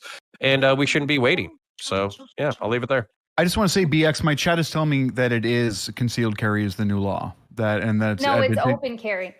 Carry is the new law. The link I'm reading. When you say the link I'm reading is what are you talking about? Post the link in the group chat. What is it? What are you trying to say? So open carry passed, which means you can open carry or conceal carry in most places, but you can still get your concealed permit. You can't carry your gun everywhere you can with a concealed permit, and it's kind of complicated. But I mean, if you want to talk offline about it, I'd be happy to try to explain it. It's new. It's very new. We recently had to start changing everything we did. But. Revolt's a gun guy. He's local. He's in Austin. He's telling me that concealed carry is the new thing. So I don't know. I don't know who to trust between open you. Carry. I'm an LTC. Don't trust your chat. He's the hippie. He's in Revolt. I know he's been in here. He's a good dude. Yeah, it's open carry. You can carry it without being concealed now. He's also a firearms. We've had that a while. We've had that a while, but we recently passed permitless carry or constitutional carry, which means you don't necessarily have to have a permit, but you do still have to have a permit to do certain things. It's very convoluted. Okay. I'm a little wary about the idea of, Connor brought this up, I don't know if it was me or not, but just like the idea I'm serious of about 100%.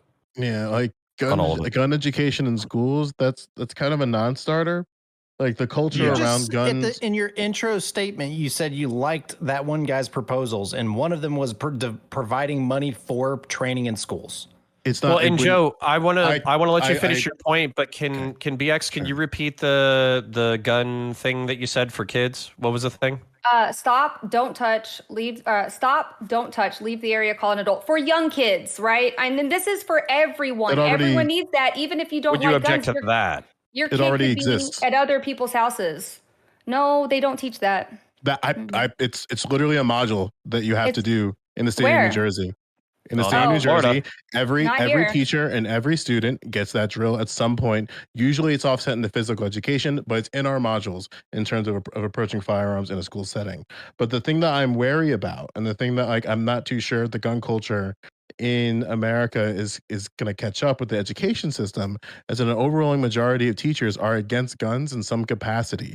So you'd have to change the certification process and the education process of who is teaching those classes. And unfortunately, that's actually that's right. That's right. Wait. I would love to expand on this. He is trying to finish, and no one will interrupt him. Continue, Joe.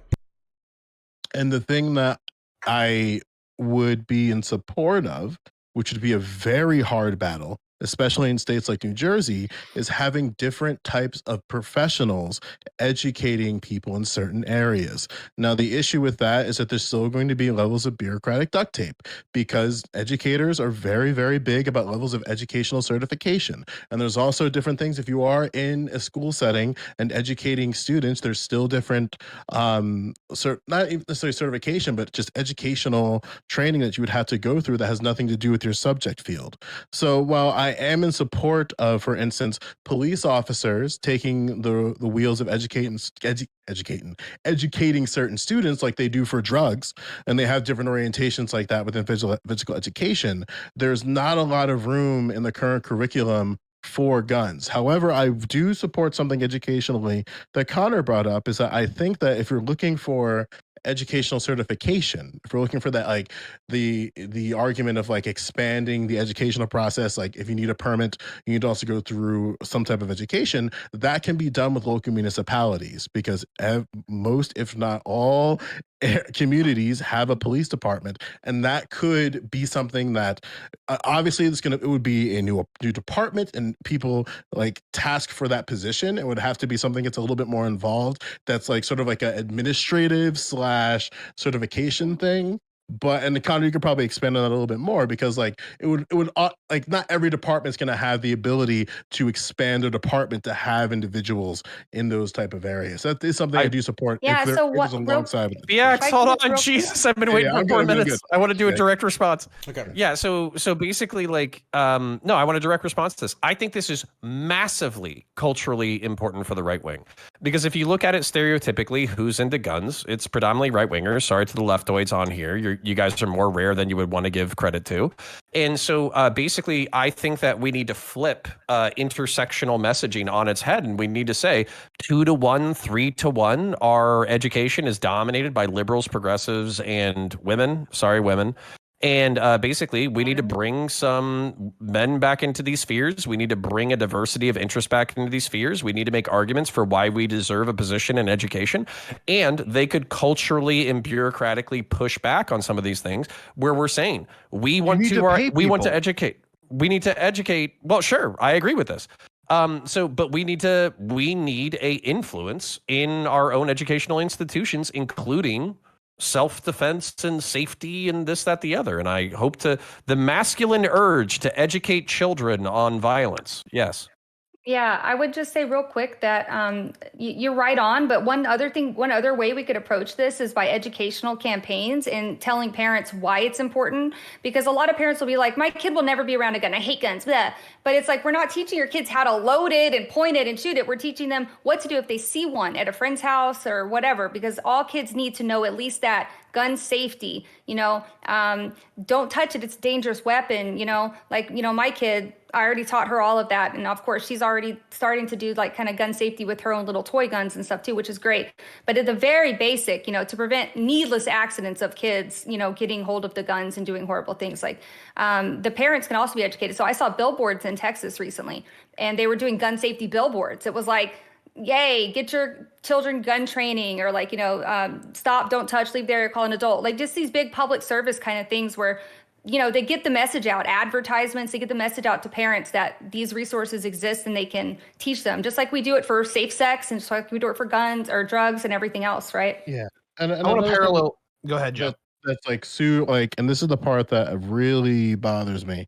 Nobody brought it up yet, which is thank you God. Like school shootings are a percentage of a percentage. And the thing that I think people misunderstand about school shootings, first off, a majority of them happen outside the school building. About 50% of them are current or former students. So, and then when the conversation reaches like, okay, maybe there's some level of like group violence intervention that we can do, some type of violence prevention that we can do. A lot of that gets railroaded by whether it be politicians arguing that it's too expensive. Because like the one thing that I think that would help, and this is kind of mental health, but not really mental health, but the expansion of support staff within schools to help assist guidance counselors in certain areas where they might not be professionally able to do so. And also, like, and I hate this fucking take because I like abolish public schools, but there needs to be an expansion of resource officers, especially outside school grounds. And what we determine to be a school zone has to be reimagined and reobserved, because there's a lot of shootings, believe it or not, that happen categorically in a school zone that's outside of that purview for statistical tracking. And this is a big problem when you look at densely populated areas, especially in areas like in my state. I'm thinking of like different cities within Camden County, Newark, New Jersey, Trenton. We understand that an overwhelming majority of the violence is coming from a concentrated group of individuals. And then we try to say that like categorically it gets lost because they get labeled as gangs. And I don't think that's necessarily inclusive, because gangs for me signifies a higher level of sophistication that a lot of people who are in this sort of secondary economy of crime are not participating in. So then like the scope of individuals of who we have to like look into to find out who are potential victims of violence and the perpetrators of violence get lost in this like sort of bureaucratic duct tape of definitions. But sorry. Next I is want to time. parallel off what I appreciate it. I want to parallel off what Connor was saying, although I want to go a different direction in regards that right wingers in education. Yeah, I absolutely agree that we need to have more right wingers in education. It's not just because I'm right wing and I'm politically biased, but it's also the fact that I'm going to take shots at the libertarians here. They're the problem right now. Is that this narrative that the state can't do anything right, the government's terrible, and that education is just an indoctrination thing? It is, because we left. We stopped funding education. We stopped having teachers go to educate. The right wing literally just abandoned it to the left. The left has demonstrated that they have problems. This is our problem. And the libertarians are the people in our way. We have to get back in education, because I'm tired of hearing progressive bullshit talking points coming out of kids. And more particularly, I'm tired of seeing that there is no conservatives that are there to actually run and administrate. Because I'm going to be honest here and biased. We are better at governing and administrating. I've seen it over and over and over again. We get shit done if we can actually get our heads together and do it. Who's and our education is incredibly important. Right wingers. That's objectively false. Like every White time people. the federal government falls apart, What? every time a Republican's elected. The thing that they're good at is starting wars and then cutting taxes on rich people. Everything else falls apart. Who's we? And- Right. Well, I don't think something- austerity measures are being good at administration. Yeah, something real Sorry. quick too, Ty, and this is going to kind of be a challenge, just in terms of like this is the education. I think we've talked about this before, Yeah, we where the advocacy, and what you can present within schools is very, very limited. So the open support of politics and like, for example, left leaning and right leaning is really difficult because it kind of gets sniffed out, and then you run into weird problems in terms of rules and regulations around political advocacy. Now, But I'm is- not trying. You're talking about like instances where Texas puts literally like Jesus into the like curriculum. Yeah, right? or overtly where like school board members think that they can like gain support from certain politicians or certain PACs when they're running for school board elections, and then they realize on a lot of school board election mandates it explicitly like prevents that. you from affiliation of that. And I think that has to do with trying to keep that separation between like who you are as an individual ideologically and the school system broadly. But again, like it tends to pull that teachers tend to favor, and the educational system, which is kind of weird, tends to be more liberal, and that tends to like be interpreted as inherently left, which is kind of like a misrepresentation of what's going on with it. But I do think that the right has to, I don't want to say get involved in education because they are, but the language about when they do get involved has to change, because they're gonna lose elections if they do that. Like if they openly say like we're gonna bring back certain things within, like that's not how the political process in education works. It's a much different game. We need to increase funding to the educational sectors writ large if we want to get people in there as educators. We need to make it feasible to own a home and to maintain a dignified lifestyle while being an educator, and then we'll see the proportionate we'll see that sector fill out. Yeah, like for even with the gun, even like if we wanted like the I don't want to say the fantasy because it kind of is a fantasy. I don't mean that as a pejorative, but like the gun education teacher in a public school system. Like in my state, the starting salary for most teachers is $55,000, and I know for a lot of gun owners, for a lot of like gun store owners, that might be more than what they like pay in terms of like for gun educators, excuse me. So there are plenty of NRA certified instructors that would be privileged and honored to go in for a solid absolutely. week to go and provide this. I agree. I don't even think it would take a week. I mean, we're talking like a 3 hour across the long, entire school. You know, right? And- but yeah, go ahead. Sorry. Oh well, some people in chat were saying, like, well, I'll make kids want to more, right? But it really doesn't. Like familiarization is a really big part of it. But like if you're not going to get that much, then you should at least have the basic, hey, this is very dangerous. If you ever see one, you need to do these things and get that early, like 3, 4, 5. And I would even say that we're talking about hang a thing that doesn't inform the actual underlying issue of the crime, is that it's suicide and it's crime related and it's not accidental deaths, that these type of situational learning, these situational awareness specifically. right. Okay, Yes. but harmless and cost accidental nothing. death should be zero. Accidental death should be zero. Especially with kids, dude. Yeah, I know what you but mean. such a small percentage. Remember. I care about that small percentage. The difference is that you're trying to say that a large percentage of lawful gun owners need to start taking training, right? And that's bad. Well, not you, but that's why we're talking about. Well, it's a very small percentage, which is true.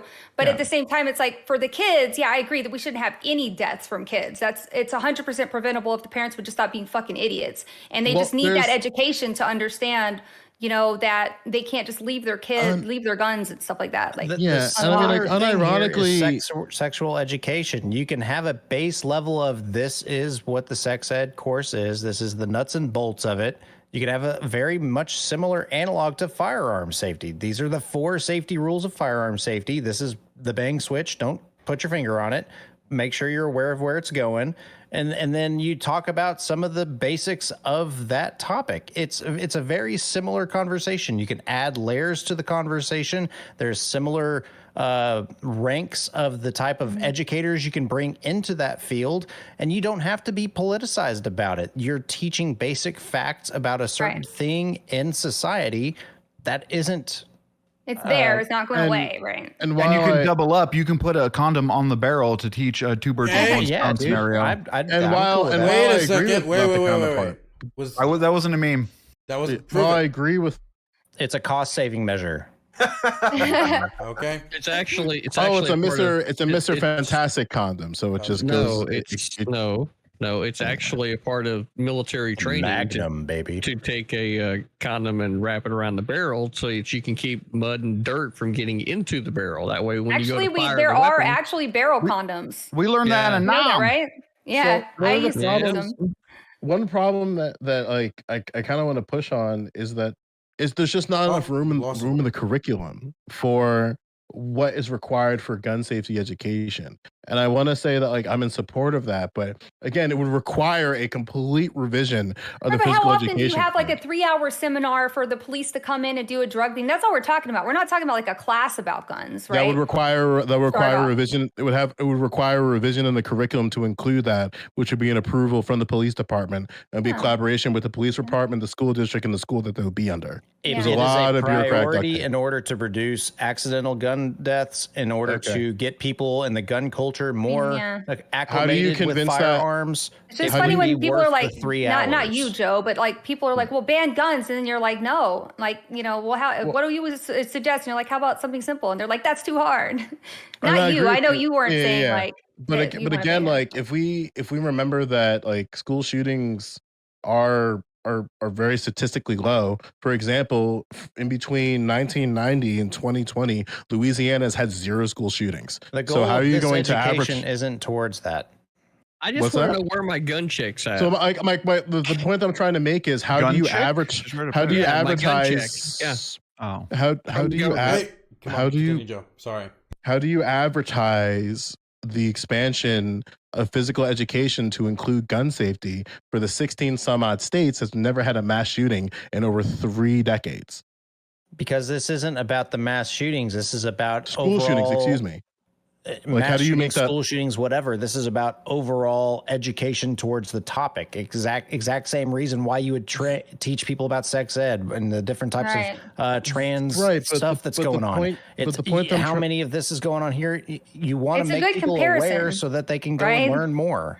Because Right, if but- people are going to say you shouldn't have guns in wait. You school, gotta then- let Joe respond. I don't think you're understanding my question, so I'll make it very simple. In between 1980 and 2020, Montana has had 0 school shootings. How do you convince a state that's had 0 school shootings to expand gun safety in their schools within the physical education system? Within the Well, we could keep it curriculum, within the excuse me. states. I mean, Oh, they would no love one's it. asking You for kidding me? federal government to step in. So I never. yeah, so if you want to that's dodging my. I'll try. Yeah. I'll ask it again. I can answer Like- the question directly. It doesn't need Sure. explanation. You Sure. can provide federally through the education department, say, hey, if you talk about this for 3 hours, you get a stipend or whatever. And that Montana people are like, okay, we already know about gun safety. Let's just put it in there and we're done.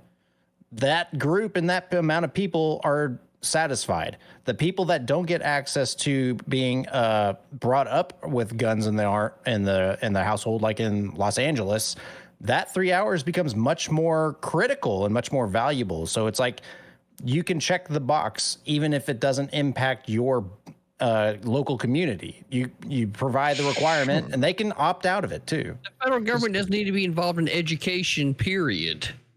That was the thing I was going to ask. Like, how do you convince CTV? You don't. the You vote him incentive out. part. He's not even part of the Right. panel tonight. Well, no, but that's And yet I'm sitting that's right an here. argument. But that's the thing that kind of popped into my head. Where like, while I do like in terms of the I mean, idea, let me see somebody if had I'm. to come on and represent the right because apparently everyone else, including the host, is on the left. So somebody has to come on and represent the right because fucking Counterpoints, Turk, and Tiberius damn sure didn't show up to do that. I mean, barely Also, anybody wait, can wait, do this. wait. Well, I mean- wait. We gotta let Joe finish. Okay.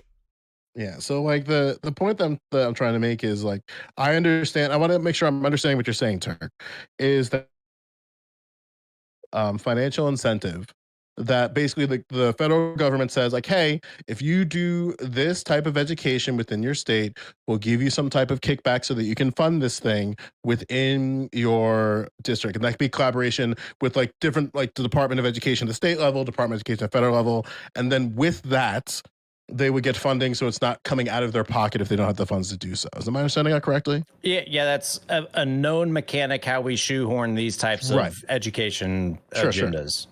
And then I guess the next question would be kind of similar with the Montanan argument, is that how do you convince the CTVs of the world who are very wary about the federal government involving themselves in education? To be clear, we understand Too that damn expensive. They can opt out. Oh my And god. it's too fucking expensive, Joe. It ain't got fucking else to do with anything except the fucking money. $26 trillion right now, and you want to keep expanding the federal government? It costs too much fucking money. so Education then, like, is the same issue. 10th Amendment, back to the states. Period. Joe, Save all that, that fucking Joe. money. And that So way then, we can like- get rid of Hey, the stop. evolution. Mythic. so Joe. then I guess like the next route would be, if we kick it to the states, how do we make sure the states that want to do this get the funding to do so? Like, we don't have like that many Whole private point donors. here is to save money. Federal government not involved. State wants to do a thing. State has constituents they collect taxes from to pay for said thing. But isn't that the same thing though, just at a lower level? No, the difference here is that New Jersey doesn't get to stick its fucking greedy little fucking hands down in fucking Florida's pockets and pull out fucking money via the federal government. That's what the fuck is going on. Headphones, bro. Jeez. Is your throat okay? I'm not catching it, because it just sounds like it's a support of the it's not like, okay, we're not going to have the federal government do this, so we're just going to kick back on the states to do this. And the question I have is, what if Montana wants to do this, but they just don't have the revenue from taxes to do so?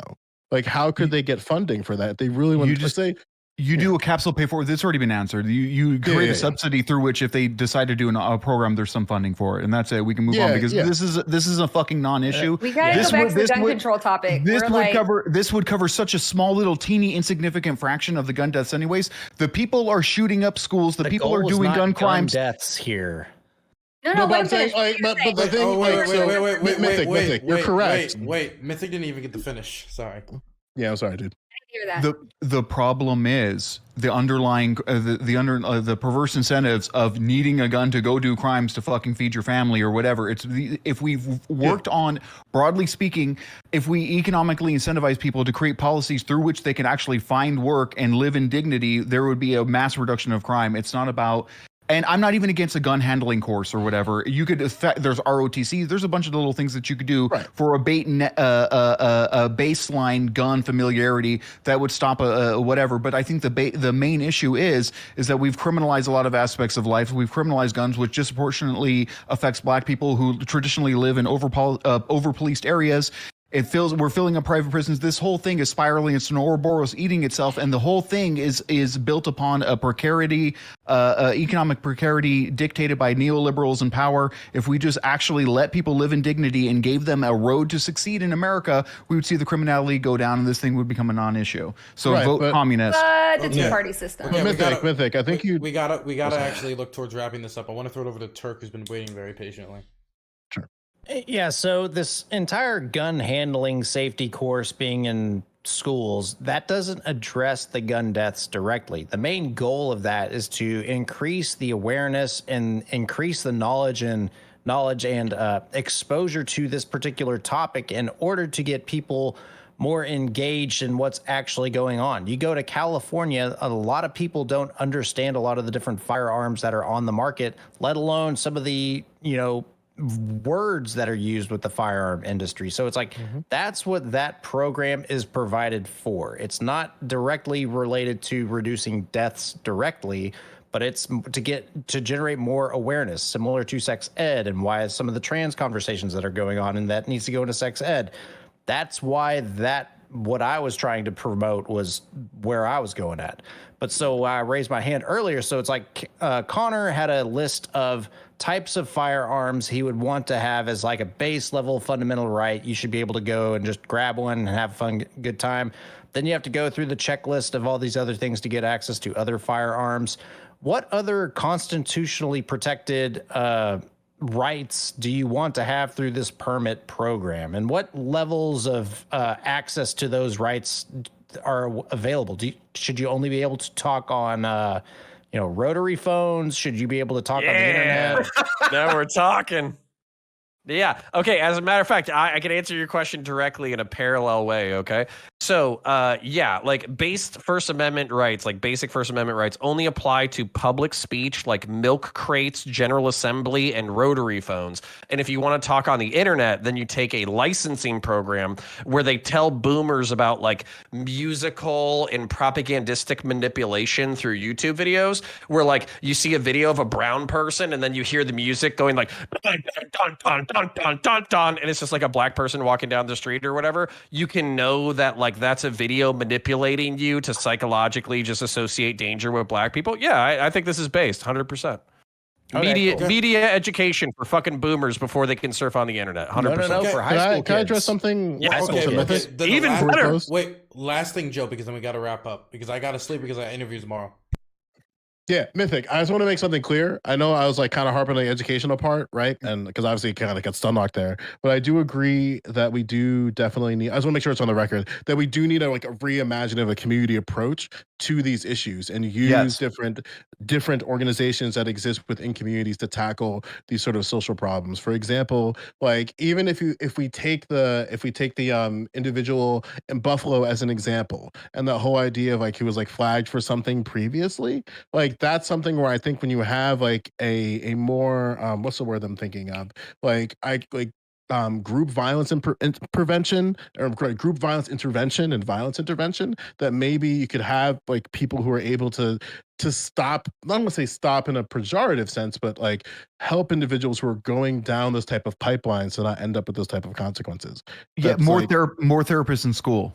Even that, just like double of the funding for that to be able to identify people who are like, hey, this fucking kid is exhibiting antisocial stuff in like grade 3. We should like give him some attention. Yeah, because definitely a lot of kids get lost in that pipeline of like not getting enough support, or even just like being, and this is kind of like people don't kind of understand, just being a successful student and having problems outside of the school system, and then you don't know until it's too late. And a lot of times like there's different individuals who fall down that pipeline. It's unfortunate. True. Okay, now we're going to wrap up. We're going to have everybody give shout outs. Thanks for a mostly polite debate tonight. Please, everybody, shout out your stuff, where they can find you. I'm going to throw it over to BX. Thank you once again for taking your time out of your Friday nights. Yeah. Am I muted? Oh, okay. Are we doing closed statements or just shouting out? Both. Oh, okay. So I 100% agree that we should be promoting education at early age for all kids, because there's just no harm in instilling respect for these objects that most certainly exist, right? And regardless of how you do it, that's a different discussion. But just like you teach kids to respect the road, look both ways as you're crossing the road. These are things that exist in our society, whether you like them or not. And then if you choose to get your kids more firearm training from there, I mean, great. That's amazing to me. I think you should raise your kids to have a good gun culture, not to mention that the criminals also have a terrible aim. So this would also shoot the mass shootings where they hit like the wrong people, right? But seriously though, like for real, we need more than ever to, just to preserve these fundamental rights, like, and not just for us, but, for like, I have a kid, like for my daughter, I want her to have the same rights as I have, and to do that, we have to preserve our gun culture while also targeting the root causes, right? Gun violence, gangs, drug crimes in our inner cities, end the war on drugs, and then solve the immigration problem at the same time, right? Solve the crisis in Mexico.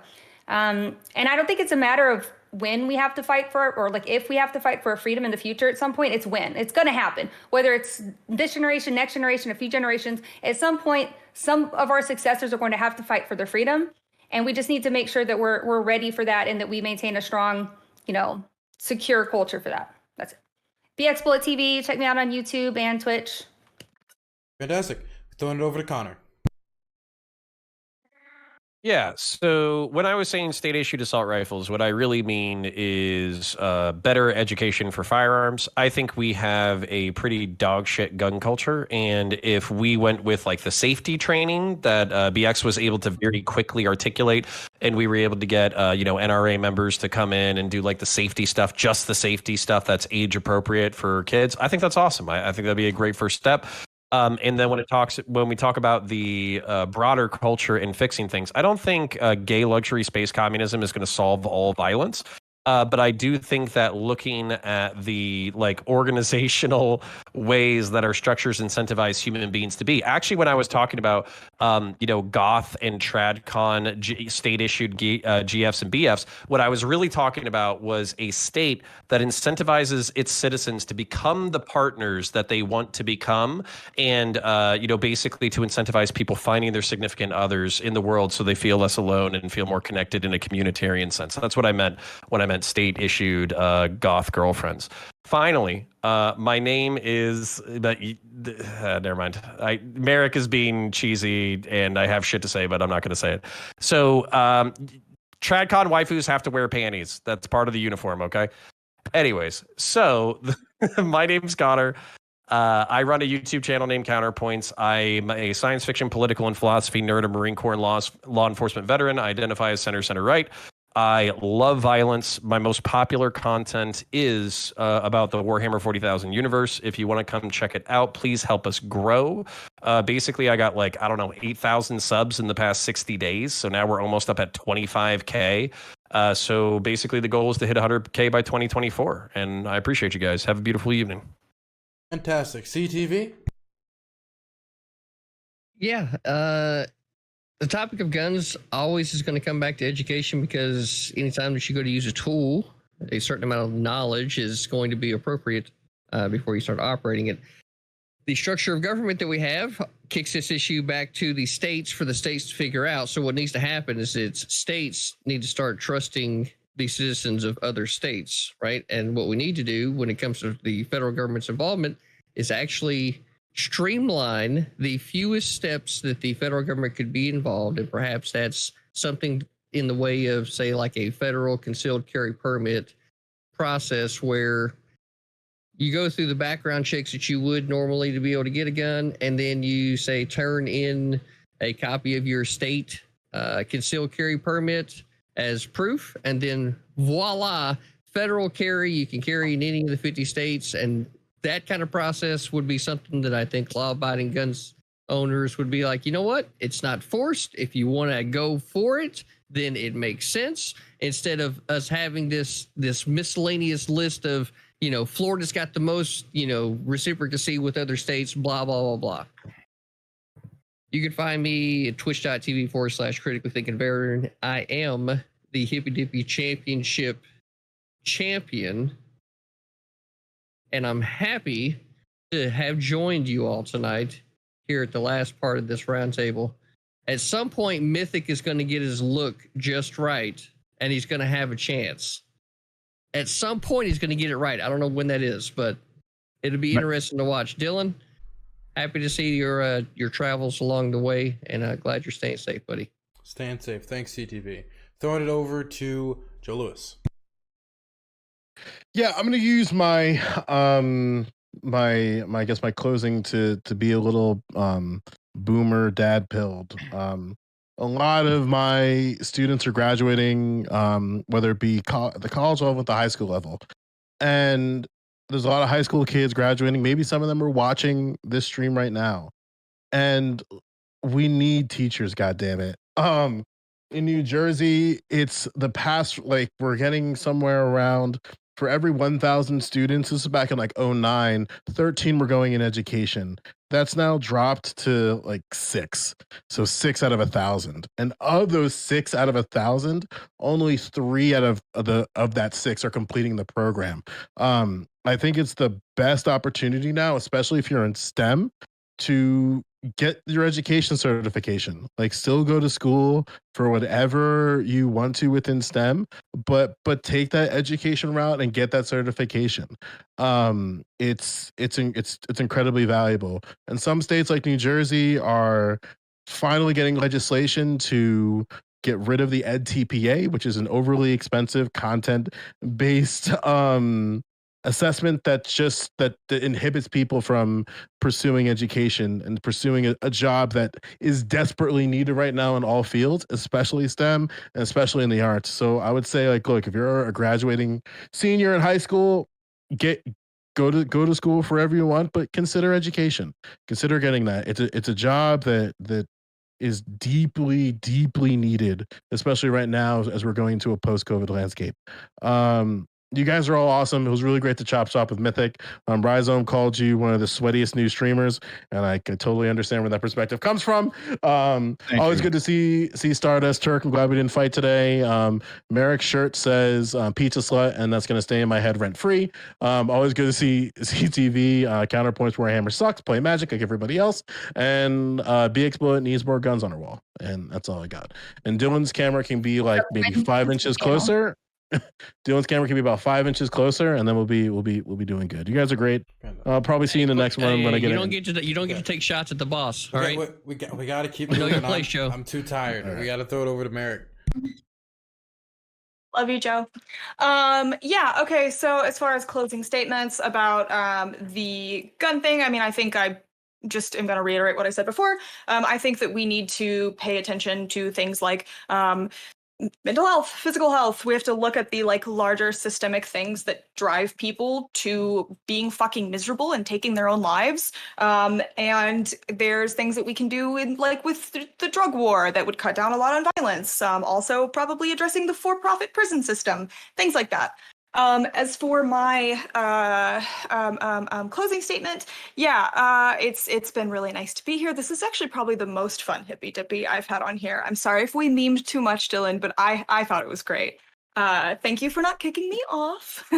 And yeah, it was really nice. I had a lot of fun. So if you guys have any Prime subs, give them to Dylan. And if you don't want to give them to Dylan, give them to me. And yeah, have a good night. Thanks for the shout out for money. I always like money. Throwing it over to my favorite mullet friend. Everybody on this is completely fucked up. I agree with Merrick. Thank you, everybody. It was a very productive conversation. I want to say I'm Mythic Politics Everywhere. I have an upcoming book on political conspiracies, yada, yada, yada, yada, at Mythic Politics Everywhere, Twitter, YouTube, blah, blah, blah, blah, blah, blah, blah.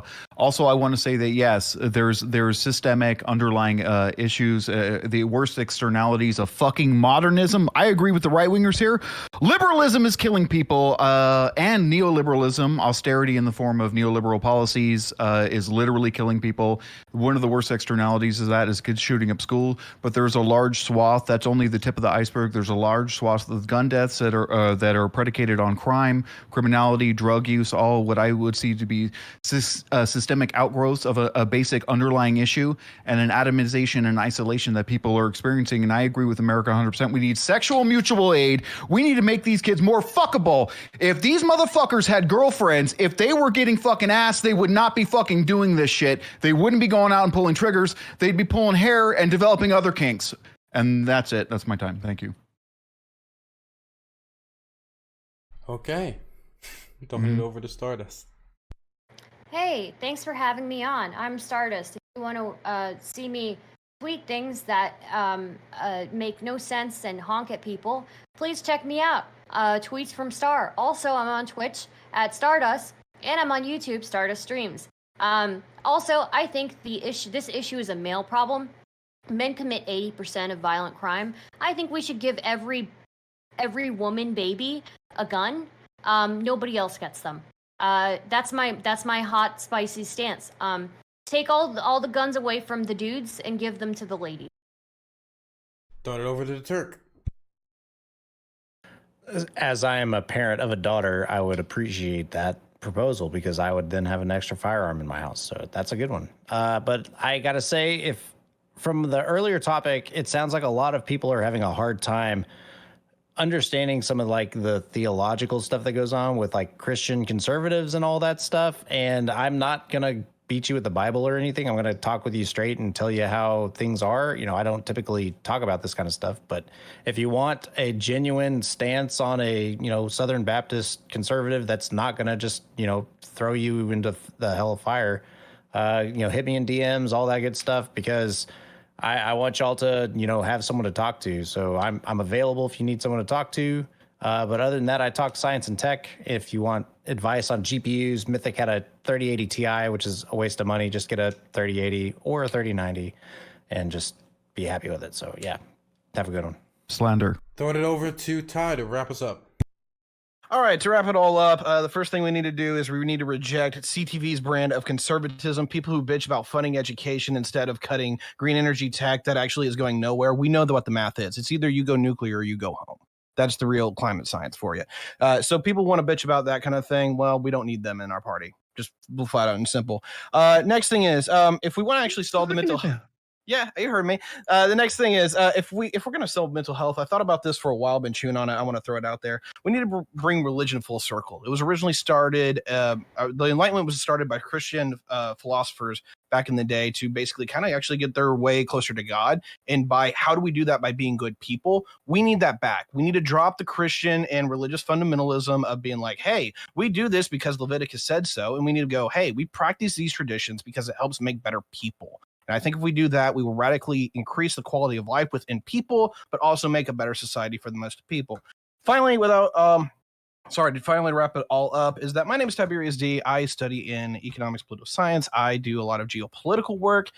So that's generally my forte. Domestic policy is kind of weird because it gets into everyone's moral quisms, and I don't really like dealing with that sometimes. But if you like what I had to say, and you like my friend Connor, you can check us out on Sunday if you're bored with the Mask Off podcast and all of our wonderful friends there. We've had many of the people you see on here over there from time to time. It's an absolutely pleasurable experience. Go check that out. And if you want my solo content, well, we're working on that one, but that's probably when planning season ends. And without further ado, thank you for having me. I appreciate it. And we'll catch you soon. Okay, thank you all for coming on. Thank you, Dylan. I'm going to go pass out now. You all have a good one. Thank you, guys. Bye, guys. Bye bye. Bye.